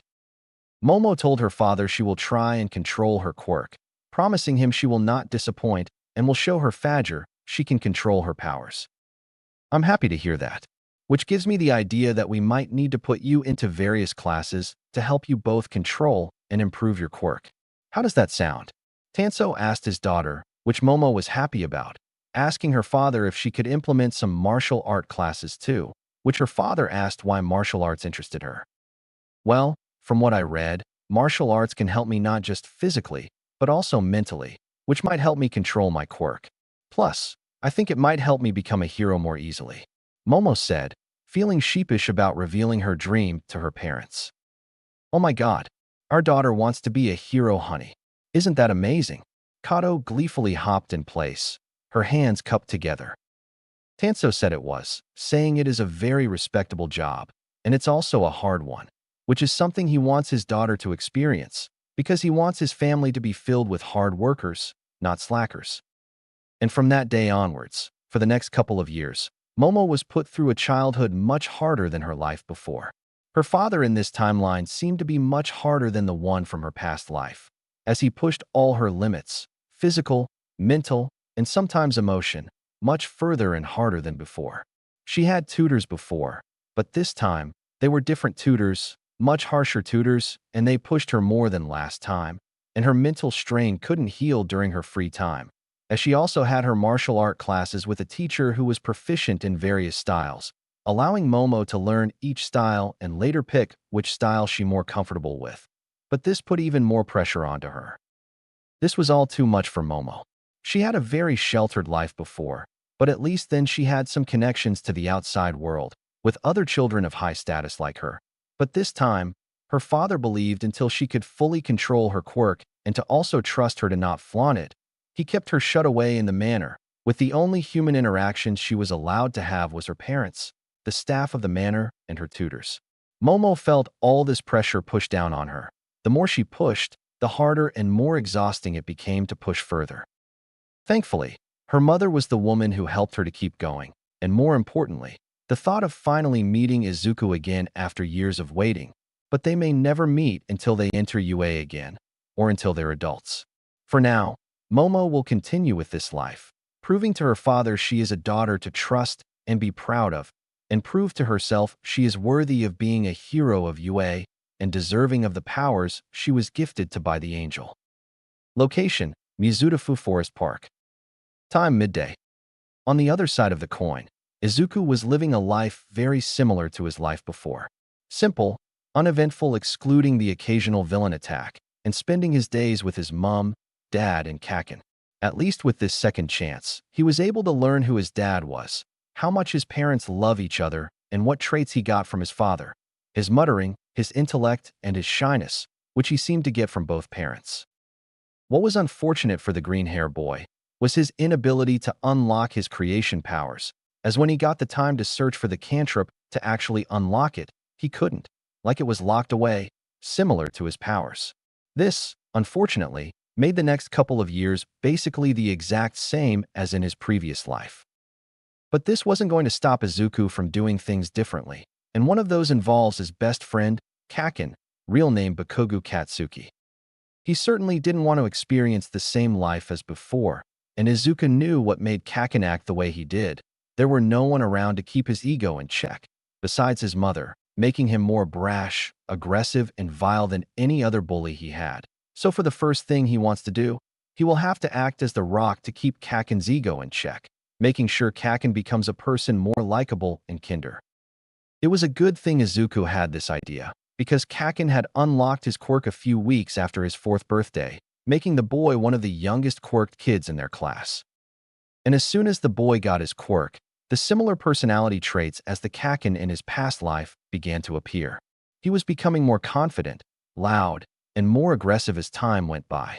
For now, Izuku kept his interactions with Kaken subtle, telling him to be nice and to stop picking on the other kids, reminding the boy that heroes should protect others, not hurt people just because he sees them as weaker. He doesn't see All Might do that, does he? And that usually stops the boy for a while, until they repeat the next week over again. But his efforts were producing results, as Kaken may be brash and loud, something the boy may not be able to even control. He was a lot less reckless and eager to argue with others or start fights. But sometimes these traits came back, making Izuku try to push away. It was exhausting for the boy, like breaking through a brick wall with a playing spoon, slow, but possible. Then the day where their relationship began to tear apart, the walk they had through the forest. 1, 2, 3. Boom. 1, 2, 3. Boom. Bakugo, followed by 3 other kids, including our resident green-hair marshmallow, a skinny black-hair boy, and a round chubby boy. Bakugo was marching the other boys behind him, bug net in his left, his right hand held up in front of him, creating a small crackle after every step he took. Izuku watched the trees go by, knowing that once they reach the creek, he will have to choose his actions carefully, because this could hurt or strengthen their relationship. "Hey, Deku, you okay?" the skinny boy said behind him, poking the green net with his elongated finger, an aspect of the boy's quirk. "Oh, why? Yeah, just thinking," Izuku said, nervous for the next couple of minutes. Thinking about what? You seemed very nervous for some reason. The boy said again, to which Izuku said it was nothing important, just him thinking about quirks again. The long finger boy shook his head in disbelief, saying he shouldn't be surprised. Deku was someone who thrived on quirks, and he wondered how he'll act once he gets his own, whenever that day is. Quiet extras, I can't hear myself think with you guys whispering all your nonsense. Bakugo yelled from the front, having the two boys apologize. That was when they arrived at the log that stretched over the small creek, which Izuku was thankful then, and now the creek was nothing more than a tiny stream. "Hey, Kaken, careful, that log could be slippery." Izuku at least wanted to warn his best friend, who told him he was always careful, but in that moment, Bakugo slipped and fell into the creek, scaring all the boys, except for Izuku. "Katsuki, are you okay?" The chubby one asked, but got no response. But he did notice Izuku was no longer with them, and instead was running down the side of the dried-up creek. "Hey Kaken, you okay? You aren't hurt, right?" Izuku asked, stretching out his 4-year-old toddler hand. The situation basically a carbon copy from the same moment in his previous life. Slap, and just like his previous life, Kaken slapped his hand away, picking himself up and walking past Izuku without saying another word. "Kaken, why do you have to be so mean? I was only trying to help." Izuku pouted, crossing his little baby fat arms. "Shut it, Deku. I didn't need your help, all right? A hero doesn't need saving, because a hero never needs help. If they did, they shouldn't call themselves a hero." Bakugo yelled, walking away from the green net. "No, it doesn't. Heroes are people too, and people always needs help. If heroes are the one to save the people, who are the people who saves heroes?" Izuku asked his friend, stopping the boy from walking any further. "A hero doesn't need help. They fight villains and save the day. All Might is the best hero, and you don't see him getting any help from someone." Kaken bit back, beginning a shouting match with Izuku. "But you're wrong. All Might doesn't just fight villains. He saves people. He's the #1 hero, because he saves people, not because he fights villains." Izuku argued, but his words didn't reach Kaken. "Shut it, Deku. You don't know shit. All Might is the best hero because he is the strongest. That's why." Bakugo roared, inching closer to Izuku, who stood his ground. "But what about the other heroes who are incredibly strong? They could give All Might a good fight, yet most of them don't even reach the top 50, let alone the #1 spot like All Might. He is the best hero because he is what a hero should be. Selfless, kind, and compassionate. That is what makes a hero, someone who saves others no matter the cause or reason. That is who he is, and that is who I want to be." Izuku yelled, inching closer to Bakugo, who snarled at his approach. "I don't care what you want. All I said was that I don't need help, especially from a quirkless Deku like you." Bakugo yelled, an air of silence occupying the space between the boys. "Should we go down there and stop them?" the chubby boy asked. "God, no. Do you want to get between those two?" the other boy said, while the chubby one shook his head, leaving the two of them to watch the two childhood friends verbally fight from a safe distance. With Izuku, he believed he made their future worse. He might get bullied, but at least he will have the gall to actually defend himself this time. All his villain fights made his life of being bullied feel like child play compared to the horrible monster he faced. But this made a light bulb pop in Izuku's head. Kaken doesn't take in words that well, and instead remembers through actions. He remembered during the sports festival, during Kachin's and Ochako's fight, after Kaken blew up the rocks Ochako was planning to drop on him. He called her by name. This means he needs to act the same way if he wants to change his friend's mind, and this reminds him of their fight after Kamino Ward, a fight that was certainly the saddest he has ever experienced. So, with no other way to help his friend, while also needing an outlet to release some of his own anger, he approached Kaken, clenching his tiny fists. "Katsuki," Izuku yelled, intentionally using the boy's first name. "The hell? What did you just call me, Bam Thud?" Before Bakugo could finish his sentence and comprehend what Deku just called him, he briefly saw Deku hurl his fist at him, and before he could process what had happened, he felt Deku's fist clash with his cheek, knocking him back and onto the ground. Gasp. "He's dead." "Yep, so dead," the boys commented, praying for Deku's soul. Bakugo was too stunned to fight back. Shocked, Deku actually attacked him, and his worthless punch actually hurt him. If you think a good hero is how strong they are, then prove it. Prove to me you are a better hero than I am. Izuku challenged Kakin, holding his fists up and keeping his feet firm on the ground. Just like the time in his previous life where he tried to defend a boy from Kakin, his stance was weak and shaky, but with his training with All Might, Isawa, Gran Torino, Sir Nightai, and Endeavor, he learned to hold a stance properly and to not shake in the face of fear, which he was experiencing a lot of, facing his childhood friend like this. Deku, the hell are you doing? You know I am stronger. I have a quirk and you don't. What makes you think you can stand against me? Bakugo was cut off again, blindsided by Izuku's second sucker punch. I'm not backing down, Katsuki. Not again. A hero will always stand against anything thrown at them. So show me if you are a better hero than I am. Izuku yelled, his voice carrying across the forest like a tsunami. His words made the boys watching from afar cry in joy, inspired by Deku's words at how defiant Izuku was. Fine, have it your way. If it's a fight you want, then it is a fight you'll get. Bakugo snarled, his signature creepy grin plastering itself onto his face. The two boys stared at each other, waiting for the other to attack first, and the brief silence didn't last long, as Bakugo's patience was just as long as the silence lasted. So he was the first one to attack, slipping past Izuku's defenses and landing a hard explosive slap onto the boy's cheek, expecting this one attack to finish the fight. But Izuku was more resilient than this, as he used the momentum of Bakugo's attack to spin himself and kick Bakugo in his side, knocking him away. Bakugo rolled across the grass, stopping and moving away from another surprise attack from Izuku. Then he launched himself forwards, ready to hit Deku again with another explosive slap. But Izuku ducked and punched Bakugo in the stomach. But Bakugo took the hit and used this opportunity to slap both his hands onto Izuku's back and release two mini explosions, singing the boy's shirt and burning his skin a little. This searing pain stunned Izuku, allowing Bakugo to get under Izuku and push him down to the ground, placing his foot into Izuku's chest. Told you you were weak. You're nothing without a quirk. Give up, and I'll decide to hurt you too much after this. Bakugo declared his victory over Izuku.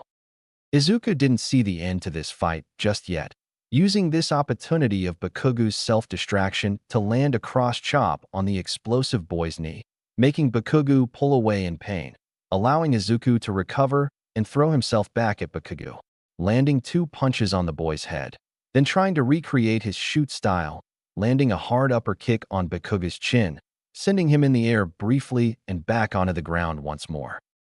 The other boys who were watching couldn't believe what they were seeing. Deku of all people, fighting Bakugo and actually winning. It was unfathomable. Deku didn't have a quirk, and Bakugo's was cool and strong. So how was Deku fighting Bakugo evenly? They both silently thought that Deku couldn't be a normal 4 years old. He couldn't, not with how he was fighting. Izuku and Bakugo fought for what felt like hours to them, which was only minutes. Given the fact they were only 4 years old, their fight didn't really last long, and to a bunch of adults, this was nothing more than a squabble between two goblins. But for the two, it was the most excitement they had in their whole lives. Give up, Deku. You are nothing compared to me. You are better at groveling beneath my feet. Bakugo yelled, trying to hit Izuku with a few more explosive slaps, missing a few and only hitting Izuku twice. Can't do that, Katsuki. Someone needs to teach you what a hero is. Izuku spat back, ducking under Kakin's arms and nailing his face with an uppercut. Bakugo stumbled back, trying to keep himself on his feet, when Izuku once again closed the distance and tried for another attack. Bakugo slid just out of reach and slapped an explosion onto Izuku's face hard, causing the green-haired boy to almost fall over, but he luckily caught himself. Izuku knew neither of them could last long, as their bodies weren't made for fighting, so Izuku decided it was best to end it quickly, or Kakin's explosions will soon overwhelm him. Spinning around, Izuku grabbed Bakugo's shirt and pulled him closer, slamming their faces together, which Izuku braced to take, but Bakugo didn't, holding his face afterwards, feeling a nosebleed come in. You dumbass. You'll pay for that. Bakugo barked like a rabid dog, his palms sparking more than before, decided to fully end this fight now. Izuku hoped to use this as a distraction, but didn't expect Kakin to recover so quickly, and when the boy rushed him, he knew if he didn't attack now, his body will give out, so with no other choice, he rushed and met Bakugo head-on. Die! Bakugo roared, stretching his hand out to collide with Izuku's face for one last time. Detroit smash! Izuku screamed in his head, putting all the force his tiny toddler body can muster, and throw it all into one last punch. The boys watched, waiting with bated breath, who would win, actually rooting for both Deku and Bakugo, but who for, they didn't know. For the two children fighting, time slowed, as if their attacks closing in on their opponents made time slow the closer they got. And as time felt still, everyone watched with bated breath to see who would fall. And time resumed. Boom pow. Izuku and Bakugo both took and landed their attacks together. Izuku just milliseconds before, but it wasn't enough to stop Kakin from hitting him with his explosive slap. So when Kakin's body was pushed away from his punch, so was Izuku's after Bakugo's slap. Both boys hit the ground at the same time, too exhausted to pick themselves up and declare themselves the winner of their fight. Stupid, Deku. Where did, you learn, to fight like that? Kakin asked, laying flat on the ground on his back. Don't know, what you're, talking about. Izuku answered, just as exhausted as Kakin, and laying down on the ground on his stomach. Whatever, but don't go boosting you one, because I just beat your ass. Bakugo said, getting the wind into his lungs again. Doesn't mean, you won either, Kakin. I beat you to a pulp too. Izuku said, smiling a little. Fuck off. You won shit. Bakugo spat, still unable to move his body after the adrenaline wore off. After they both calmed down, feeling their heart rates slow down, Izuku asked Bakugo if he believed a hero's best trait is fighting. Was he qualified to be one even without a quirk? Bakugo laughed, saying Deku just got lucky, and next time, he'll beat him into the dirt. I hope you will. I won't accept any fight from someone who doesn't give it their all, Izuku said, being the first to sit up, shortly followed by Kakin. Even if you're a quirkless loser, I won't hold back, not one bit. Bakugo said, more calmer than before. I'm happy to hear that, Izuku said, still having his warm smile. After the two boys dusted themselves off, all four of them decided to head back to their parents. And for the two boys that tag along with Izuku and Bakugo, their parents were happy to see them safe. The woods are still dangerous for a bunch of 4 years old. The Midoriyas and Bakugos, however, weren't as pleased. Bakugo quickly got both his parents pulling his ears, telling him that under any circumstances, should he ever fight one of his friends, especially using his quirk on them, Mitsuki forcing Katsuki to look and watch Inko pull Izuku's shirt off to show the various burn marks he left after their fight. Inko and Hisashi were more worried for Izuku than mad. Inko being the usual worried mother, while Hisashi was a little proud his son matched Katsuki in strength, even when he was at a disadvantage. But that didn't stop him from being lectured by the both of them when they learned Izuku was the one to start the fight. Even though his parents advised Izuku to never start a fight like this with Katsuki again, Izuku knew that he was doing Kakin a huge favor, one that his friend will appreciate years later. He just hopes he will be able to unlock his creation powers soon, before Kakin and the other children bully him more. Chapter 4. Unlocking the Power of True Creation. Location: Aldera Kindergarten. Time: 12:34 p.m. Izuku was minding his own business, writing in his notebook and drawing. Ever since he had an altercation with Katsuki in the woods, the boy actually respected him for fighting back, and when others were to try and tease Izuku for not having his quirk yet, Katsuki would be the first to scare them off before Izuku could. During the past years since, Izuku had been noting down everyone's quirk with more vigor and detailed descriptions in his notebooks, hoping to use these not just to help him understand his own powers, but to use them to defend himself against those who try to pick on him. Hey Izu, what ya doing? Izuku heard a voice speak to him, looking up from his notebook and saw the only other kid who actually liked him, which was a girl with pink hair and eyes. Her name was Harita Hanu, and unlike everyone else, she actually enjoyed being around Izuku and didn't care if he had a quirk or not. Oh, hello Harukin. Just working on my notebook, Izuku said, going back to writing. You always have your nose stuck in that book of yours. What do you even write in there? She asked, sitting next to Izuku and scooching close to see the pages. Oh, nothing much. I just document any quirk I see and write it down. I also put down strengths and weaknesses, ways to use the quirk, and if the quirk can be paired with any other quirks. I also draw the person who the quirk owns, but I don't know if I should write more or not. Izuku began to ramble on, something Haru didn't care about. She found his little quirk enjoyable to watch. Can I see? Haru asked, holding her hand for Izuku's book. Izuku looked at her quizzically, then handed her his notebook, a sign of trust not even Katsuki has. Looking through the pages, Haru was amazed by the drawings Izuku made. Being 5, she wasn't really interested with the writing, but the drawings were something she found extremely good to look at. Where's my page? She asked, and Izuku said he doesn't have the book that has her, since this specific notebook is a new one he bought a few weeks ago. Really? Ah, I wanted to see my drawing. I wanted to know if you drew me cute or something. Haru pouted and handed Izuku his notebook back. I can show you tomorrow, if you like. Izuku offered, and Haru lit up like a candle being given a source of fire. Really? Oh, thank you, Izu. She cheered, bringing Izuku in for a hug, which he gave back, but a little nervously, since he was still nervous around girls. When they separated, Haru asked Izuku a very difficult question. Izu, what would you do if you don't get your quirk? Will you still try to be a hero? Haru asked, nervous she would upset her friend. Of course, there are many heroes who can still fight without their quirk. Take the underground hero, Eraserhead. His quirk allows him to erase the quirk of anyone he looks at, but it doesn't work on mutant-type quirks, and when he blinks, his quirk's effect wears off. Izuku stated, going into one of his muttering sprees. Because his quirk isn't reliable in a crown fight or a one-on-one with a mutant quirk, he relies on his fighting skills more than his quirk. He said, looking at Haru who has sparkles in her eyes. Really? I didn't know that. Does that mean I can become a hero even with my quirk? She asked, holding out her hand and letting a link flower block from her palm. Of course, anyone can be a hero. Plus, your quirk can be useful. In my notebook, I theorized you may be able to produce many different kinds of flowers, and maybe different plants that can have medicinal properties that can help people when they are hurt or distressed.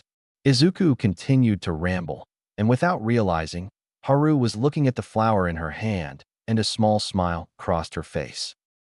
When her quirk came in, she thought from then on she couldn't become a hero, as both her parents and teacher told her, and even the kids teased her for having a weak and pathetic quirk, but Izuku had shown her a way for her to be a hero. Not a flashy hero who fights villains head-on, but one who can help people when they're hurt or scared.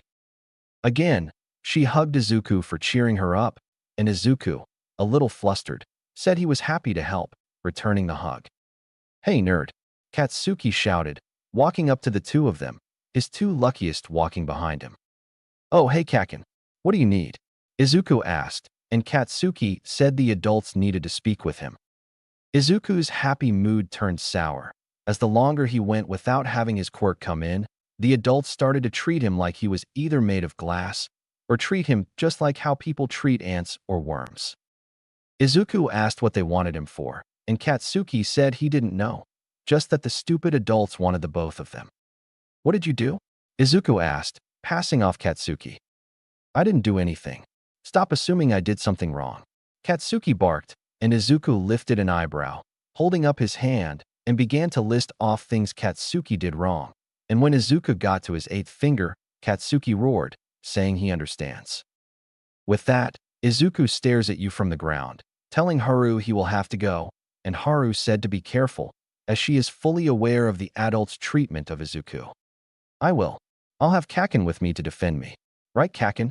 Izuku asked, and Katsuki waved his hand, saying whatever, before grabbing Izuku by the collar and dragging him. If you don't want to pass off the teachers, we better get there as soon as possible. Location: teacher's office.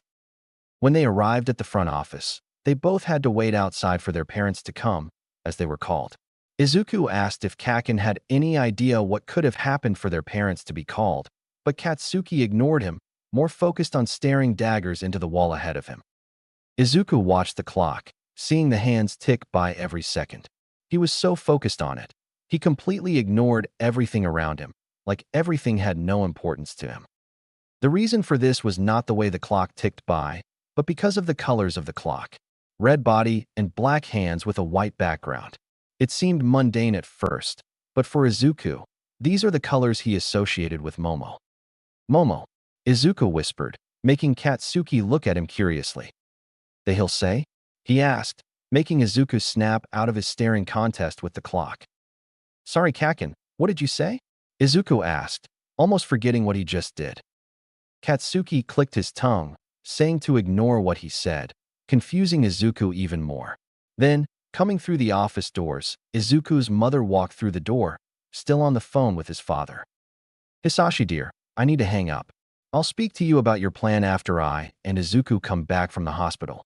"All right," she said, having Hisashi sigh through the other side of the call. "Love you too, dear. Just please, think about Izuku more," Inko said, ending the call. When she saw Izuku, her saddened mood changed and she smiled, happy to see her little boy. "Hey Izuku, how was your day today?" Inko asked, bending down to Izuku's level. Izuku said he had a good day, but then asked why she was here. "Well, it's because I am picking you up early today for an appointment with the doctor you have today," Inko answered, and Izuku knew what this doctor's appointment was. "I'm sorry, but he won't be able to become a hero. You see here, this X-ray shows your son having a second toe joint. Best to not get attached to him. He may not make it to adulthood." Izuku was frozen, not able to move or speak. Inko saw how scared her baby was, instinctively grabbing his shoulder and telling him to say anything. She was shaking him almost violently, as her son's blanket stare was soulless and fixed to the ground. Thankfully for the worrying mother, Katsuki knocked on Izuku's head lightly, like a coconut, and Izuku was brought back, seeing his mother was almost brought to tears. "Mom, what's wrong?" he asked, rubbing his head from Katsuki bumping it. You didn't move or speak. Are you okay, honey?" Inko asked, clasping her son's tiny hands with her. Izuku didn't know what to say. He was catatonic because of his painful experience he will have to relive today, but his mother didn't know that, and he didn't want her to know, ever. But how can he play off his behavior to stop his mother from worrying? Then, Katsuki spoke up, unintentionally helping him in his panicked state. "The idiot is probably scared of the doctors. It's stupid, but that's how Deku is, a scary cat," Katsuki said, and the small jab made Izuku defensive. "Hey, I'm not a scaredy cat. Just because I don't like the doctors, it doesn't make me a scaredy cat," Izuku told off Katsuki, who just laughed. Inko smiled, watching the two boys tease each other, something that reminded her and Mitsuki's relationship when they met. "All right, boy, what the hell did you do this time?" The roaring tremors of the very woman Inko calls her best friend bursted through the doors, staring directly at her son, who stared back. "The fuck if I know. Ow, what the hell you hag?" Katsuki spat at his mother, who slapped him over the head for both swearing and speaking to her so disrespectfully. "Don't give me that shit, Katsuki. Whenever I am told to come here, you have done something stupid or idiotic," Mitsuki shouted, then started to pull her son's cheek. "So spill it. What did you do?" she asked once more, Katsuki telling her he did nothing, and also that she was hurting him. Inko and Izuku watched quizzically at the pair, and when they looked at each other, they rolled their eyes, while the other adults watched in horror. "Mrs. Bakugu, the principal is allowing you to enter. And please, try not to yell, she has sensitive ears," the receptionist said, offering the two pairs the principal office doors. Mitsuki lets go of her son, telling him to come in and she'll learn what he got into. Katsuki rolled his eyes, telling his mom she doesn't get to tell him what to do, who spat back and told he is his mother, and she'll tell him what to do anytime she wants. "Sorry about making a scene, Inko. It is hard to wrangle my boy to have good behavior. Really wish Katsuki was as nice as your son," Mitsuki said, and Inko said that Katsuki would get better later in age, reminding her friend about how she was when they were young, and Mitsuki laughed. "Yeah, you're right. Guess I was hoping he took after his father's gentle side, but he is more like me than I like," Mitsuki said, hoping to God her son gets better behavior. Inko then said that she and Izuku must leave, since she needs to take Izuku to his doctor's appointment. Mitsuki understood, saying she won't treat Izuku differently if he has a quirk or not. Then she knelt down to Izuku, giving him a motherly smile she rarely gives her own son. And remember, kiddo, if anyone gives you crap about you not having a quirk, you can let Katsuki deal with them. And if he doesn't, then I'll make sure they won't mess with you again, Mitsuki said, ruffling Izuku's hair. Izuku laughed, saying he can defend himself perfectly, but he will tell her if he needs to. That a good boy, you shouldn't let anyone push you around. Now, I must take care of whatever my son did. See you two later, Mitsuki said, walking into the office with her son. Inko and Izuku also left the kindergarten, ready to bring Izuku to his appointment. Mom, who were you talking to on the phone? Was it Dad? Izuku asked, holding his mother's hand. Yeah, it was. Why? She said, looking down at her son. You seemed upset. Did Dad do something? Izuku asked, and Inko had a sour look, unable to answer her son, but his puppy dog eyes stopped her from keeping her mouth shut. Your dad was given a possible promotion at his job. It would let him make almost double the pay, but he would need to move away for a few years, Inko said, her face showing she was annoyed from her husband's idiotic decision. Izuku knew what this promotion was. It was the promotion that made his father move to the US, and that was the last day he ever saw or talked to him. This day was getting worse and worse. Why is Dad leaving? Are we struggling with money? Izuku asked, and it seemed to make Inko more and more uncomfortable, but she couldn't just not answer her son's questions. He deserves to know. No, we're not. Both me and your father are making enough to support us, but your father suspects you don't have a quirk, and this promotion could allow him to solely support the two of us while he was away in the US, Inko said, remembering the conversation she had with her husband over the phone. Flashback. America, are you insane? Izuku needs you. I need you. Why are you okay with leaving the two of us alone? Inko screamed over the phone, making Hisashi drop his phone he was holding on his shoulder. Inko, I'm sorry, but I need this. We need this.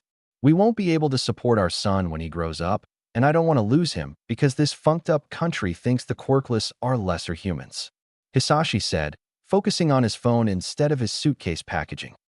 Honey, you'll lose Izuku from being away from him. He'll ask too many questions on why you left. And you don't know he is quirkless. Maybe he has a hidden quirk we don't know of, Inko said, trying to reason with her husband, but Hisashi sighed over the phone. Inko, darling, listen. Izuku is already 5 years old. He isn't showing any signs of a quirk factor, and he also has an extra toe joint. He doesn't have a quirk. You need to realize our son won't live a normal life. I want to help that. Moving to the US will allow me to start the process to allow all three of us to move there. I don't want our son to live a life full of torture and neglect, Hisashi said. The further he spoke, the more he started to break down. Hisashi, darling, calm down, I understand. But Izuku will think you left him because he is quirkless. And I don't want to leave home. I lived here for my whole life. I don't want, Inko said, but Hisashi rudely cut her off. What you want means nothing when Mizutofu is in the top 5 cities in Japan for having the highest quirkless suicides. Izuku's needs are more important than our wants. I don't want to leave him, but I have to help support him, Hisashi said, now angry his wife thinks staying in Majutatsu was more important than giving their son a safe and happy life. Inko stayed silent, something that unnerved Hisashi, thinking he went too far. So he tried to fix what he said. Darling, I'm sorry, I didn't mean to yell at you. I was just trying to. Hisashi tried to apologize, but Inko cut him off. Hisashi dear, I need to hang up. I'll speak to you about your plan after I and Izuku come back from the hospital. All right, she said, having Hisashi's side, telling her to have a good afternoon, and he'll see them after the appointment at the hospital. Love you too, dear. Just think about Izuku more. End of flashback. When Inko remembered the phone call, they were already at the bus stop, waiting for the bus to the hospital. Izuku asked if father would stay if he told him, and Inko just said she hopes so, since she doesn't want to live alone in their apartment, around people who were slowly closing themselves off the longer her son showed no signs of having a quirk. Maybe Hisashi has a point, Inko said, realizing she was giving not just her neighbors, but everyone of this city the benefit of the doubt. Izuku, meanwhile, seeing the conversation was not over with his mother, tried to think of a plan to make his father stay. He wants to have his father stay, but if he is unable to unlock his power before he sees him again, then he'll lose him forever. So from the bus stop, onto the bus, off the bus, and into the hospital, Izuku tried to remember the mantra he needed to speak to unlock his power. He needs to unlock his power. It has been 3 years since Momo unlocked her own, so he should be able to do it too. He just needs to think harder. When Inko brought Izuku to his doctor, the man was going to do some tests to see if Izuku has the Quirk gene or not. Inko was expecting many tests, but all Izuku needed to do was an X-ray of his foot. The doctor says that, since Izuku was already 5 years old, none of the other tests would be accurate at all, and this test is the only reliable and consistent test they can do for him. Inko understood the doctor, so leaving her son with the doctor, Izuku had both his feet X-rayed. Once the test was done, the Midoriyas were made to sit alone in the doctor's office, waiting for the doctor to bring them the results for the test. While Izuku was focusing on the figuring and hands, trying so hard to remember the mantra he was supposed to remember from the beginning. Come on, stupid brain. Remember already. I need to remember. If I can't, then I'll lose Dad, and I don't want that. Izuku thought, his mind racing faster than it ever did even when he was alive in his previous life. Then the door opened, the doctor walking in, a sheet of paper in his hand, which he then hung up on the wall. Hello, Mrs. Inko. Hope your day has been good. The test has been analyzed, and we have the results. The doctor said, sitting down in his chair, his eyes covered from his pair of purple goggles. What does it say? Does my son have any quirk at all?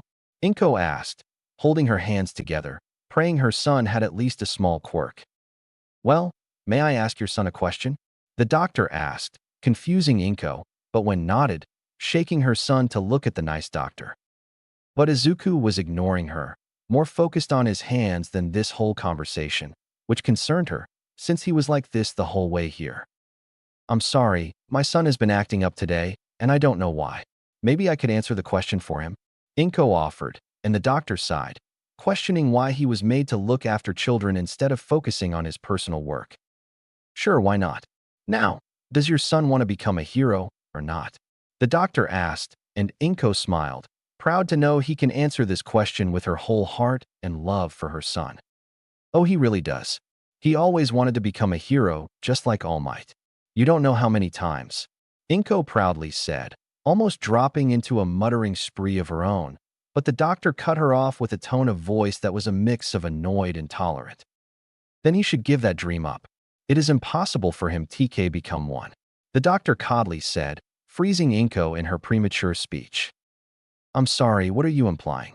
Inko asked, horrified at the answer the doctor would give, but she knew for a very long time what her son was. Your son has no quirk. He is quirkless. In this X-ray, it shows he has an extra toe joint, which is a sign of quirklessness. The doctor said, dropping the loudest bombshell Inko ever had in her life, one she was trying to hold up for most of Izuku's life. During Inko's panic attack, Izuku was still locked in his own mind. Trying so hard, he could feel his own blood vessels bulging and popping from intense thinking, but no matter how hard he tried, he couldn't remember. He then began to cry, and not like his sappy cry-baby crying. It was silent, lack of hope crying, and he hugged himself to try and cope with the idea he won't keep his father with him, because it is his own fault, just like in his old life.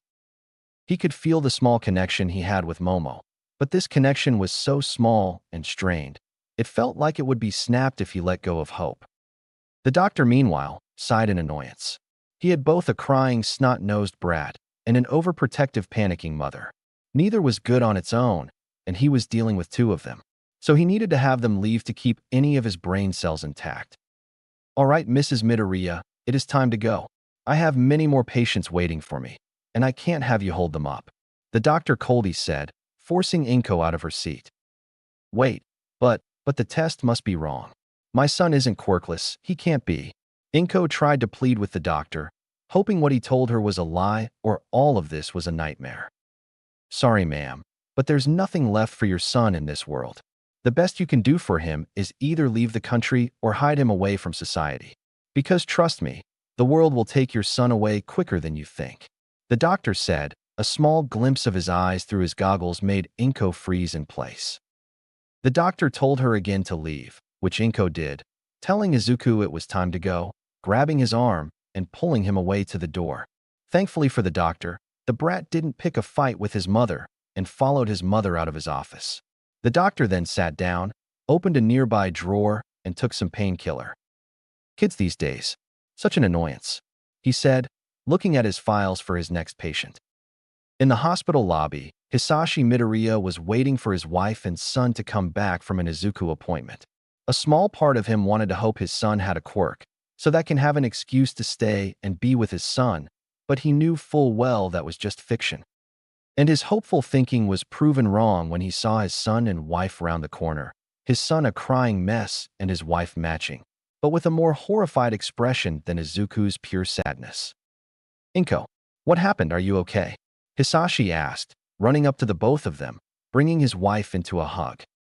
"You were right, Hisashi. Put son he's. Inko snorted, layering her tears in Hisashi's jacket. "It's okay, honey. It will all be fine. Let's head home and speak there privately," Hisashi said, believing it was best to not speak of Izuku's condition in a public lobby. Inko nodded, separating from Hisashi and walking in front of him. Hisashi followed along, walking next to Izuku's other side and lending out a hand for Izuku to grab. Izuku did grab it, hoping to feel his father's hand one last time before he left them. Location: Yaoyorozu's manor. With Momo during the same time as Izuku's doctor's appointment, Momo was currently training, working on her fighting skills. Even as a 5-year-old, she had both incredible strength and flexibility, something her trainer took full advantage of. "Come on, Miss Yaoyorozu. Put more weight into it. Villains won't feel it if you hit them like a sissy," her trainer instructed, making Momo burst into a flight of rage, her eyes turning purple for a second, giving her immense strength she used to strike the punching bag so hard. She ripped in half and sent the ripped half into the wall, causing it to explode. Maybe not that much weight," her teacher mused, scratching his head at how impressive, but also terrifying Momo's strength was. "Sorry, sir. I got a little carried away. It is hard to control my emotions when I start to get frustrated," Momo said, looking down at her boxing gloves and saw she blew through them as well, as her fingers were now poking through them. "I believe we are done today. Why don't you take a shower while I'll clean up here?" her teacher offered, which Momo said she was happy to, as she felt both exhausted and sweaty from their workout today. Removing the gloves, she bolted to her P.E bag, waving to her teacher, and ran off to the showers. On her way to them, she felt a pain strike her temple, causing her to stumble and drop to the floor. An attendant saw this and quickly helped Momo up, asking if she was okay. Momo didn't understand why she felt pain in her head, but she knew it had to do something with Izuku. Closing her eyes, she tried to find the source of the pain, and after seconds of looking, she found it came from a string of purple energy, which attached to what she believed was the source of her powers, but the string disappeared into a dark void. Momo, within her mind, reached for the string, and when her imaginary hand grabbed it tightly, she felt the pain from before explode in intensity, causing her real body to spasm in pain, her hands shooting up Aro grab her head, her eyes flashing purple to black periodically. The attendant tried to calm her down, even going as far as to hold the girl down, but Momo was too strong, her instincts forcing her body to toss the attendant away from Hope, which caused even more noise. Back in Momo's mind, she tried to figure out why this string was causing her so much pain. Maybe the string is damaged? What is it even for? She questioned as she tried to look further into the darkness to see if she could spot where the string went. The string was visible, but the further on she went, the thinner it became, and when she carried on looking further and further, it was also fraying. Why is it damaged? Momo thought, when she saw a piece of the string break off, causing a surge of pain to flood her body once more, prematurely setting off Momo's abilities, destroying pictures, vases, and carpets, but not the dozen of attendants that had come to hold Momo down and calm her. "Okay, found the source of the pain," Now I need to know why it is breaking. Maybe Izuku has his own one. Momo thought, as she pushed her conscience further up the string trail, curious to see how far she could reach. To her surprise, she can push her conscience very far. Far enough, she was able to touch the frayed parts of the string. Then she heard crying. Looking ahead, her eyes widened with so many different emotions, both positive and negative. Izuku. Momo spoke quietly, as she looked to the far distance to where the string continued and saw the curled-up body of Izuku Midoriya, his back turned to her, crying hopelessly. Momo couldn't believe it. It was him, or his conscience. She can speak to him, actually speak to him. But why is he crying? And his side of the string was as black as the darkness that shrouded them. Has he not unlocked his powers yet? Is that why the string is breaking? It might need the flow of power from the both of us to keep together. I need to tell her. Momo planned, moving forwards to meet with Izuku, but she was stopped by an invisible barrier. Momo questioned why there was a barrier here, but she guessed it here to separate their two minds so they don't merge. But she needs to get to him to both comfort him and help him unlock his powers. Izuku, it's okay, I'm here. You're safe. Momo yelled, but either the barrier blocked her thought from passing through or he just ignored her. Izuku wasn't moved, continuing to cry on the spot. Momo could feel Izuku's emotions and distress from here. The string was so sensitive, it was passing their emotions across, and Izuku was full of sadness and hopelessness that Momo couldn't handle any of it. Damn it, I need to get to him, but this barrier is in the way. Momo thought, but then she remembered one aspect of true destruction, that there is nothing in creation she cannot destroy. And that includes intangible things, like thoughts, memories, like this barrier. Feeling her need to rescue Izuku, she took a deep breath, calming her heart and mind, and she placed her hands onto the barrier. Don't worry, Izuku, I am coming, Momo said, as she placed her hand onto the barrier, feeling how smooth and getting like the barrier was, like cling film. Hakai, Momo whispered, as she turned purple and the barrier began to be torn open. Momo smiled, happy to see her idea worked, but when the hole grew to her size, it already started to regrow and shrink. Knowing she didn't have much time, she pried the hole open with her hands, feeling the crushing weight of the barrier, but she did not give in, determined to help her friend. Izuku, turn around, Momo shouted with all her heart, and her words finally reached the greenette, turning his head to meet the eyes of his only friend from his old life. Momo, he questioned, believing he was seeing things since he was in his mind. Yes, it's me. Arg. Listen, we don't have time. You need to unlock the seal on your powers, Momo frantically said, feeling the hole close on her with more pressure. But I don't know how. I don't remember the words, Izuku said, his eyes filled with tears. Momo told Izuku it will be all right. She will help him. She pushed the barrier back harder, allowing her to pass to the other side, allowing her to approach Izuku. But when she got close, a purple chain burst out of nowhere, clasping onto Momo's wrist and dragging her back through the hole, but she resisted. Momo, Izuku yelled, rushing to her side. A white chain from Izuku's side clasped around his neck, pulling him away from Momo. What are these? Why is this happening? Izuku questioned, trying to break the chain from his neck, but they wouldn't budge. I told you, we don't have time. Where is your scroll? It should be here somewhere, Momo asked, frantically looking around Izuku's empty mind.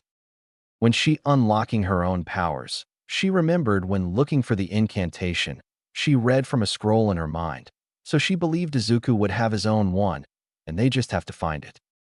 Back in the real world, Izuku's body was motionless, his eyes staring blankly into the distance.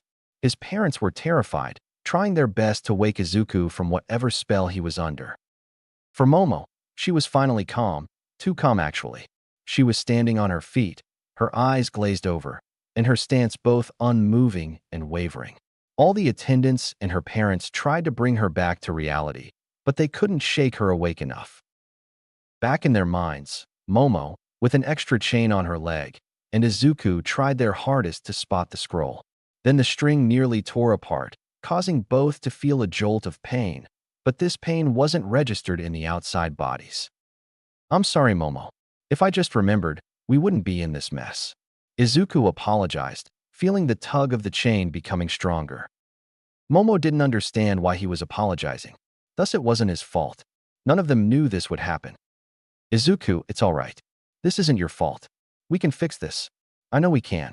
Momo tried to cheer up Izuku, but it seemed he was too preoccupied with his own mind, that her words were no longer reaching. Momo screamed, feeling more chains wrap themselves on her free limbs. Momo cried out for Izuku, something she did on instinct. She saw how small Izuku looked, how terrified of what he believes he has done. She didn't like to see him like this, and she will not stand for this. Her rage boiled, her destructive power flared, and with a mighty roar, she released the largest flow of power she has ever released, breaking the chains that were wrapped around her, freeing her to hold Izuku. But instead of running to Izuku, from the corner of her eye, she spotted a speck of white light in the distance, and she knew what this light was. From behind her, she saw even more chains trying to pull her away, but she had more important things to attend to. So with acrobatic skills that would even make a Shido jealous, she weaved her way around the chains, rushing to the light to bring balance between their souls. Come on, almost got it. Momo strained her voice, her fingers inching closer and closer to the light. She felt a chain tightly wrap itself around her stretched arm and almost pulled her away from it, but Momo stretched her other arm, allowing it to fade into the light. Hoping to grab something inside the light, she grasped the empty space inside, hoping something will come out, but unfortunately, another chain came in and pulled her free arm out of the light. No! Hakai! She screamed, the chains pulling her away from the light, but she won't allow it, destroying the chains once more and reaching into the light. From inside the light, Momo could see the silhouette of a piece of paper, watching it form into place, then rolling up and tied with a red bow. Momo grasped it tight and pulled it out of the light seemingly shattering when the scroll was separated. This is it. This is a Izuku incantation. Momo thought, but she couldn't dwell on that thought for long, as dozens of chains were now closing in on her, and she needed to give this to Izuku. Izuku, catch! Momo yelled, throwing the scroll as hard as she could, just before the chains wrapped themselves all around her, leaving no room for complaint. Izuku briefly heard Momo shout at him, and when he opened his eyes, he saw Momo wrapped in chains, and Izuku got concerned. Momo! Izuku cried out, pulling against the power of his own chain, and tried to reach for Momo, but Momo yelled at him to look up. Look up? Why do I need to? Izuku was puzzled by Momo's orders, but he realized the reason, the scroll that hid the key to unlocking his powers of creation. Seeing it fly towards him, he reached out an arm to catch it, all the while Momo was being pulled back through the hole she created. Izuku could watch this, almost forgetting about the scroll briefly, but when Momo yelled to him to focus on what is important, Izuku's attention switched back and with the elegance of a black panda, caught the scroll in his hands. Yes, Momo cheered, then was pulled back to her side behind the barrier. Izuku hoped Momo was safe, but after Momo passed through the barrier and the barrier healed, the chain around his neck disintegrated into white sparkles, freeing his neck. He cracked his neck, feeling more free than he ever did. He focused on the scroll in his hands. Ripping off the red bow, Izuku opened up the scroll, and he was blinded by a flash of light. But once the light died down, he watched a smaller light elegantly write down the very words he needed to unlock his powers. On Momo's side, she was pulled all the way to the source of her power, and once she was dragged to it, the chains released her, allowing her freedom once more. Rubbing her chin from the hard landing, she looked into the darkness to see a white light from Izuku, and she had a smile on her face, happy to see the light of hope once more coming from Izuku. Unfortunately for her, the multiple uses of her Hakai drained her of her energy, and in the real world, Momo broke out of her stupor, seeing the dozens of attendants and her parents staring at her with both worry and gear. Momo, are you all right? Kato asked, inching closer to her daughter. Yeah, mummy, I am good. Great, actually, Momo said, a crooked smile falling on her face, but then passed out from exhaustion. With Izuku, he gained consciousness again, and he looked at his parents, his mother who could flood half the parking lot with her tears, and his father trying his best to calm her down. Mom. Izuku spoke, stopping Inko's crying, as she looked down to see her baby was finally responsive. Izuku! Izuku! Inko yelled with joy, wrenching Izuku from her feet, and bear hugged him harder than she ever had. Oh, Izuku, we thought you died. I was so worried. Please, don't do that ever again. Inko yelled at her son, not with anger, but with worry. Sorry, Mom. I didn't mean to worry you. I was preoccupied with something, Izuku said, which confused both parents. Occupied with what? What was going on in that head of yours? Hisashi asked, but Izuku didn't say anything, but instead his son looked around himself and gained a shocked face. All Might. I forgot All Might, Izuku shouted, looking at both his parents. Inko felt guilty, since she was the one to make her child drop his toy. Hisashi said she wasn't to blame and he'll grab it with Izuku. You can relax in the car and wait for us. Once we get home, I'll take care of all the work, Hisashi offered, and Inko smiled, thanking her husband for his offered help. Izuku and Hisashi make their way back to the doctor's office, opening the door just as the doctor was holding Izuku's figure. Hisashi could tell he was surprised and most likely put on a professional act when they entered. Ah ha ha. Mr. Midoriya, I assume you are here to collect this, correct? The doctor asked, and Hisashi nodded, apologizing for their interruption. Please, it is all fine. Just don't do this again. I know such action figures are quite expensive, the doctor said, and Hisashi felt his heart ping of pain, financial pain, since the figure was 28,000 yen. Hisashi gave the figure to Izuku, who smiled to see his figure again, but he realized one of the hair locks All Might had was broken off, but he couldn't find the missing piece. It's all right, buddy. I can fix it when he gets home, all right, Hisashi said, bending down and ruffling his curly hair. It is all right, I can fix it, Izuku said, sitting down onto the ground, placing the figure in front of him and just to the left of him. Hisashi tried to stop Izuku, since he was doing this in the doctor's office, but said doctor told him to wait, as he was interested in the boy's strange behavior. Zoning out his father and doctor, Izuku looked back into his to read his scroll, reading the words to memorize them to finally gain his powers. He had many theories of how it would work, and this was the moment to see the true extent of his powers. Where darkness is tied, light will come and force it to retreat and hide. Izuku spoke, a sudden gentle breeze making its way into the room, even though the windows and door were closed. When destruction takes life, creation shall help and bring hope to new life. Soon the wind began to pick, knocking down small objects and ruffling Hisashi's and Izuku's hair. Then small balls of light appeared around the room, shocking both adults.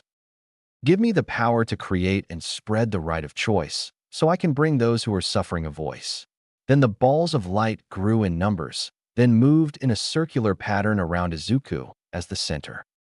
Hisashi was awestruck by what he was doing, happy his son had a quirk, and a beautiful one at that. Grant me the power of true creation, Izuku yelled with all his heart, as the ball spun faster and faster, the gust of wind now feeling like a full cyclone, as all the windows and doors flung open, the wind flooding into the corridors and other rooms, causing a racket in the hospital. As the balls wired around the room, Izuku opened his eyes, his green eyes now a golden white, his pupils being pure angelic white. Sozo.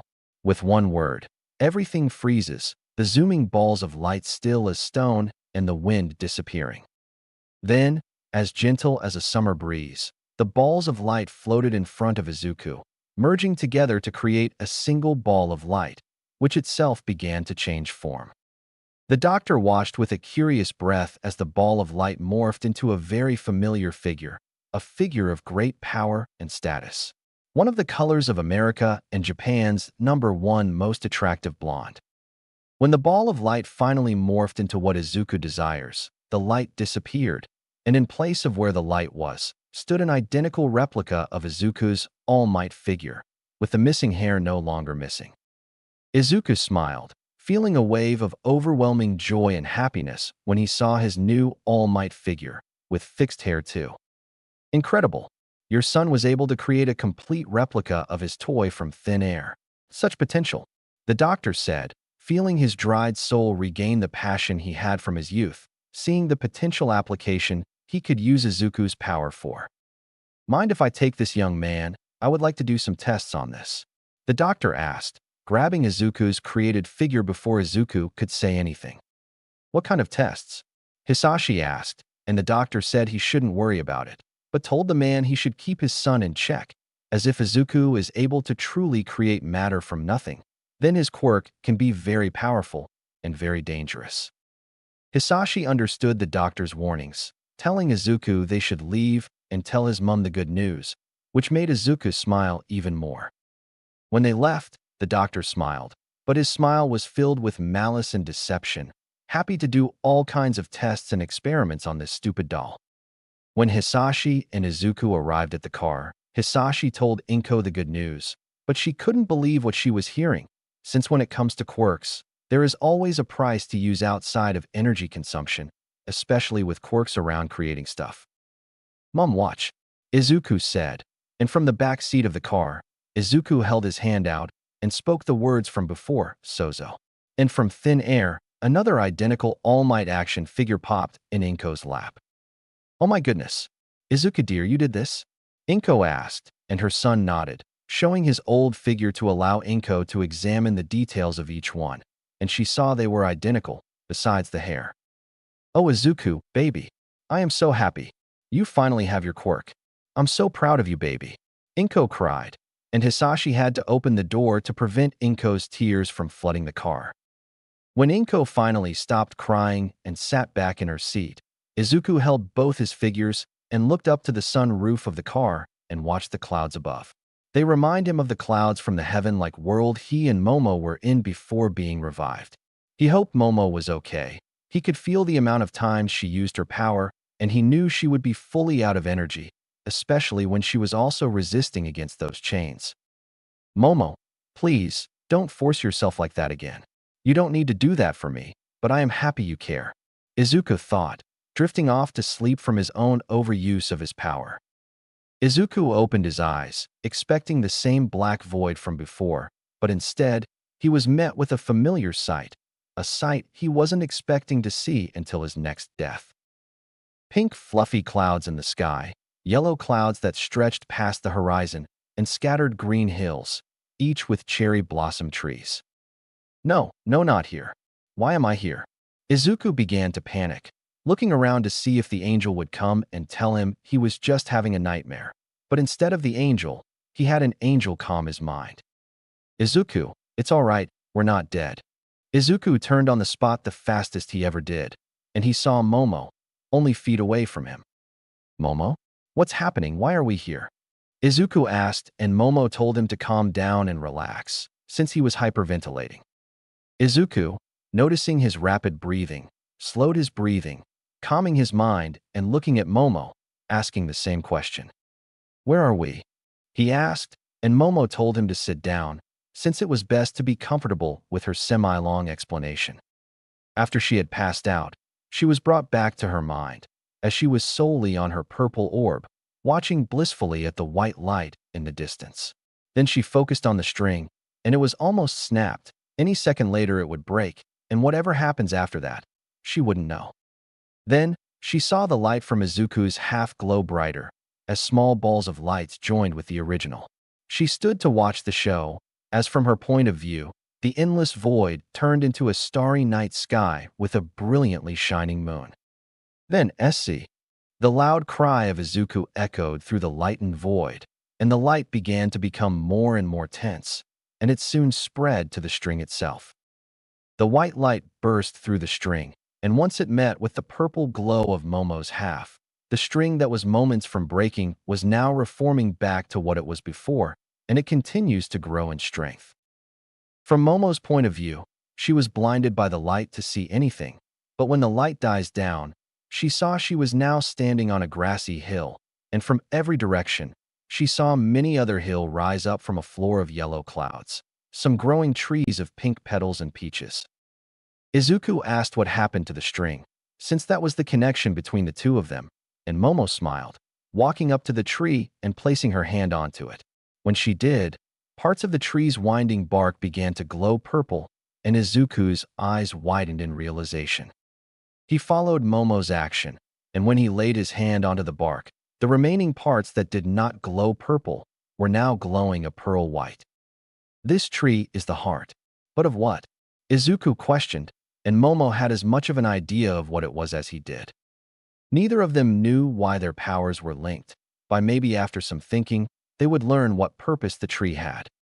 Momo, I want to apologize, Izuku said, walking up to Momo, but was stopped by the same barrier from before. Seriously? Oh, come on. Why have us here if we can't interact with each other? Huh? Momo yelled in frustration, landing a hard punch to the barrier, but only for it to ripple like water. Mama can, see, calm down. It is okay. We can still talk, right? Izuku tried to calm down Momo, and he was able to lower his friend's boiling pressure before it simmered over. Yeah, you're right. I just have been feeling a lot more emotional since having my powers. I began to become more angry, using violence to solve my problems. I'm beginning to act like Bakugo, Momo told her friend, with Izuku laughing at the small jab at his childhood best friend. It's all right, Mama-can. If you are struggling with anything, you can talk to me, Izuku said, placing his hand onto the barrier. Momo smiled, following Izuku's behavior and placing her own hand onto the barrier. It almost felt like she was holding Izuku's hand, and such an idea made her and Izuku blush. But because they were not satisfied, they decided to rest against each other's backs, with the barrier being the only thing separating them physically while they waited to wake up. Izuku, will we ever meet each other again? Momo asked, feeling alone even when she was able to speak with him. Of course we will. We just need to wait for the right time, Izuku said, letting out a deep breath. When will that be? Momo asked, and Izuku said he didn't know, but he knew one thing. Once they reunite, nothing in this lifetime will ever separate them again. Chapter 5. An Awaited Reunion, Years in the Making. Location, Momo's and Izuku's shared mind. Time, unknown, 5 years later. Izuku and Momo were hanging out in their minds together, yet the barrier was still keeping them separate, but at least they are able to speak to each other. Over the last couple of years, they were able to talk about what they were doing in their new lives. Momo talked about her many lessons in learning many martial arts, from how quickly she was able to pick up the moves and techniques, but also how easily she is able to dominate her opponents. Izuku was talking about his father, because since he unlocked his powers, his father decided to stay in Japan, eventually moving to another company after he lost full contact with one of his work friends. Izuku didn't know all the details, since his father kept quiet about it, but ever since then, no mentions about his past job were not allowed to be spoken in his home. Then Momo moved the conversation about how Izuku was handling his new powers, and Izuku said he was able to use his power in many ways. When he needed new stuff, he could just create it. New toys, notebooks, and even merchandise, saving a lot of money. I only need to know what it looks like and its full dimensions, Izuku said, as he remembered his many months of learning and training his quirk. What about you? How have you been with your powers? Izuku asked, and Momo's face scrunched, making Izuku curious. It's not going so well. The more I use it, the more volatile I become. And I had an incident where I lost control, Momo said with a sad voice, balling up with her knees to her chest and arms wrapped around them. I almost killed my father. He tried to break through to me, but it almost cost him his life, Momo said, tears starting to fall.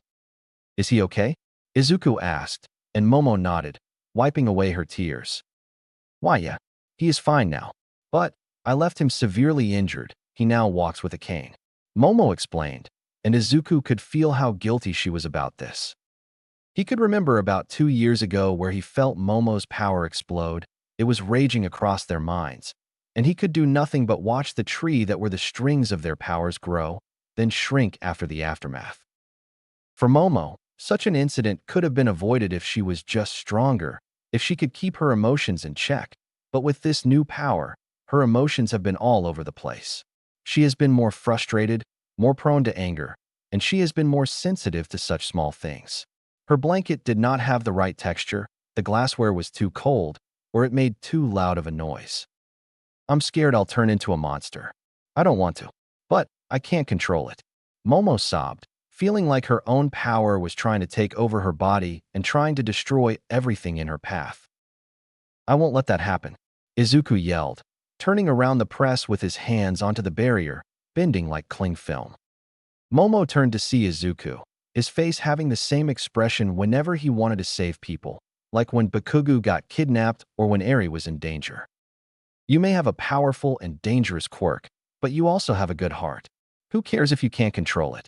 I couldn't control one for all when I first got it, and we have all our lives to learn and control our new powers. Izuku spoke with a heavy breath, his words seemingly breaking through the barrier. And if you lose control, then I'll be there to help you. I will help you. You are my friend, and I will always help my friends, Izuku said, pressing harder against the barrier. Thank you, Izuku-kun.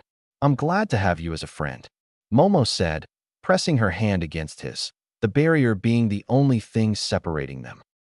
I just wish we could see each other. I hate this stupid barrier. I want to see you, but we can't, Momo said, her head lowering. I mean, we could.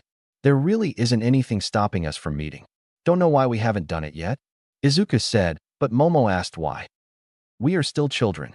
Physically, yes, but because everyone else still thinks we are children, it will be hard for us to travel long distances to see each other, Momo explained, and Izuku looked away, forgetting they may have godlike powers. They are still held to the restrictions of the real world. And how would we be able to tell our parents that we have known each other for years, without actually having evidence we were able to talk to each other? Momo said, and Izuku understood her fears. Izuku would take every chance to go and meet Momo, but in Momo's mind, she doesn't want to see him in person only because her parents and family may be too suspicious, possibly digging up the actual truth from them, which would be very dangerous. So Izuku tried to think of a way for the both of them to meet in person, but not have to be suspicious and for it to be confident enough to allow them to see each other on a frequent basis. Then he got an idea. Mama-can, what type of education are you in at the moment? Izuku asked, and Momo was confused. I'm being homeschooled by professional tutors my parents pay for. Why? Momo asked, and Izuku gave her a happy smile. I'm going into middle school next school year, and I was hoping we could come to the same middle school together, Izuku said, and Momo's eyes widened, and a glimmer of hope could be seen inside them. Really? Would that work? Momo asked, hesitant to the idea of moving to public school before UA. I'm sure of it. We can spend a lot of time together, work with our quirks, and it won't look suspicious to anyone, Izuku said, and the more words he spoke, the happier she got. Izuku, you're brilliant. Why didn't I think of that? I can easily ask my parents to move me to public school, but what middle school should we pick? It has to be close to each other, and I don't want to pick one that would make your parents spend so much money for traveling. But then again, I could have my family help you. But then again, Momo began to go through information faster than Izuku could keep up with, surprisingly. But he snapped his finger to also snap Momo out of her matter spree. Oh, sorry Izuku-kun, I was getting ahead of myself.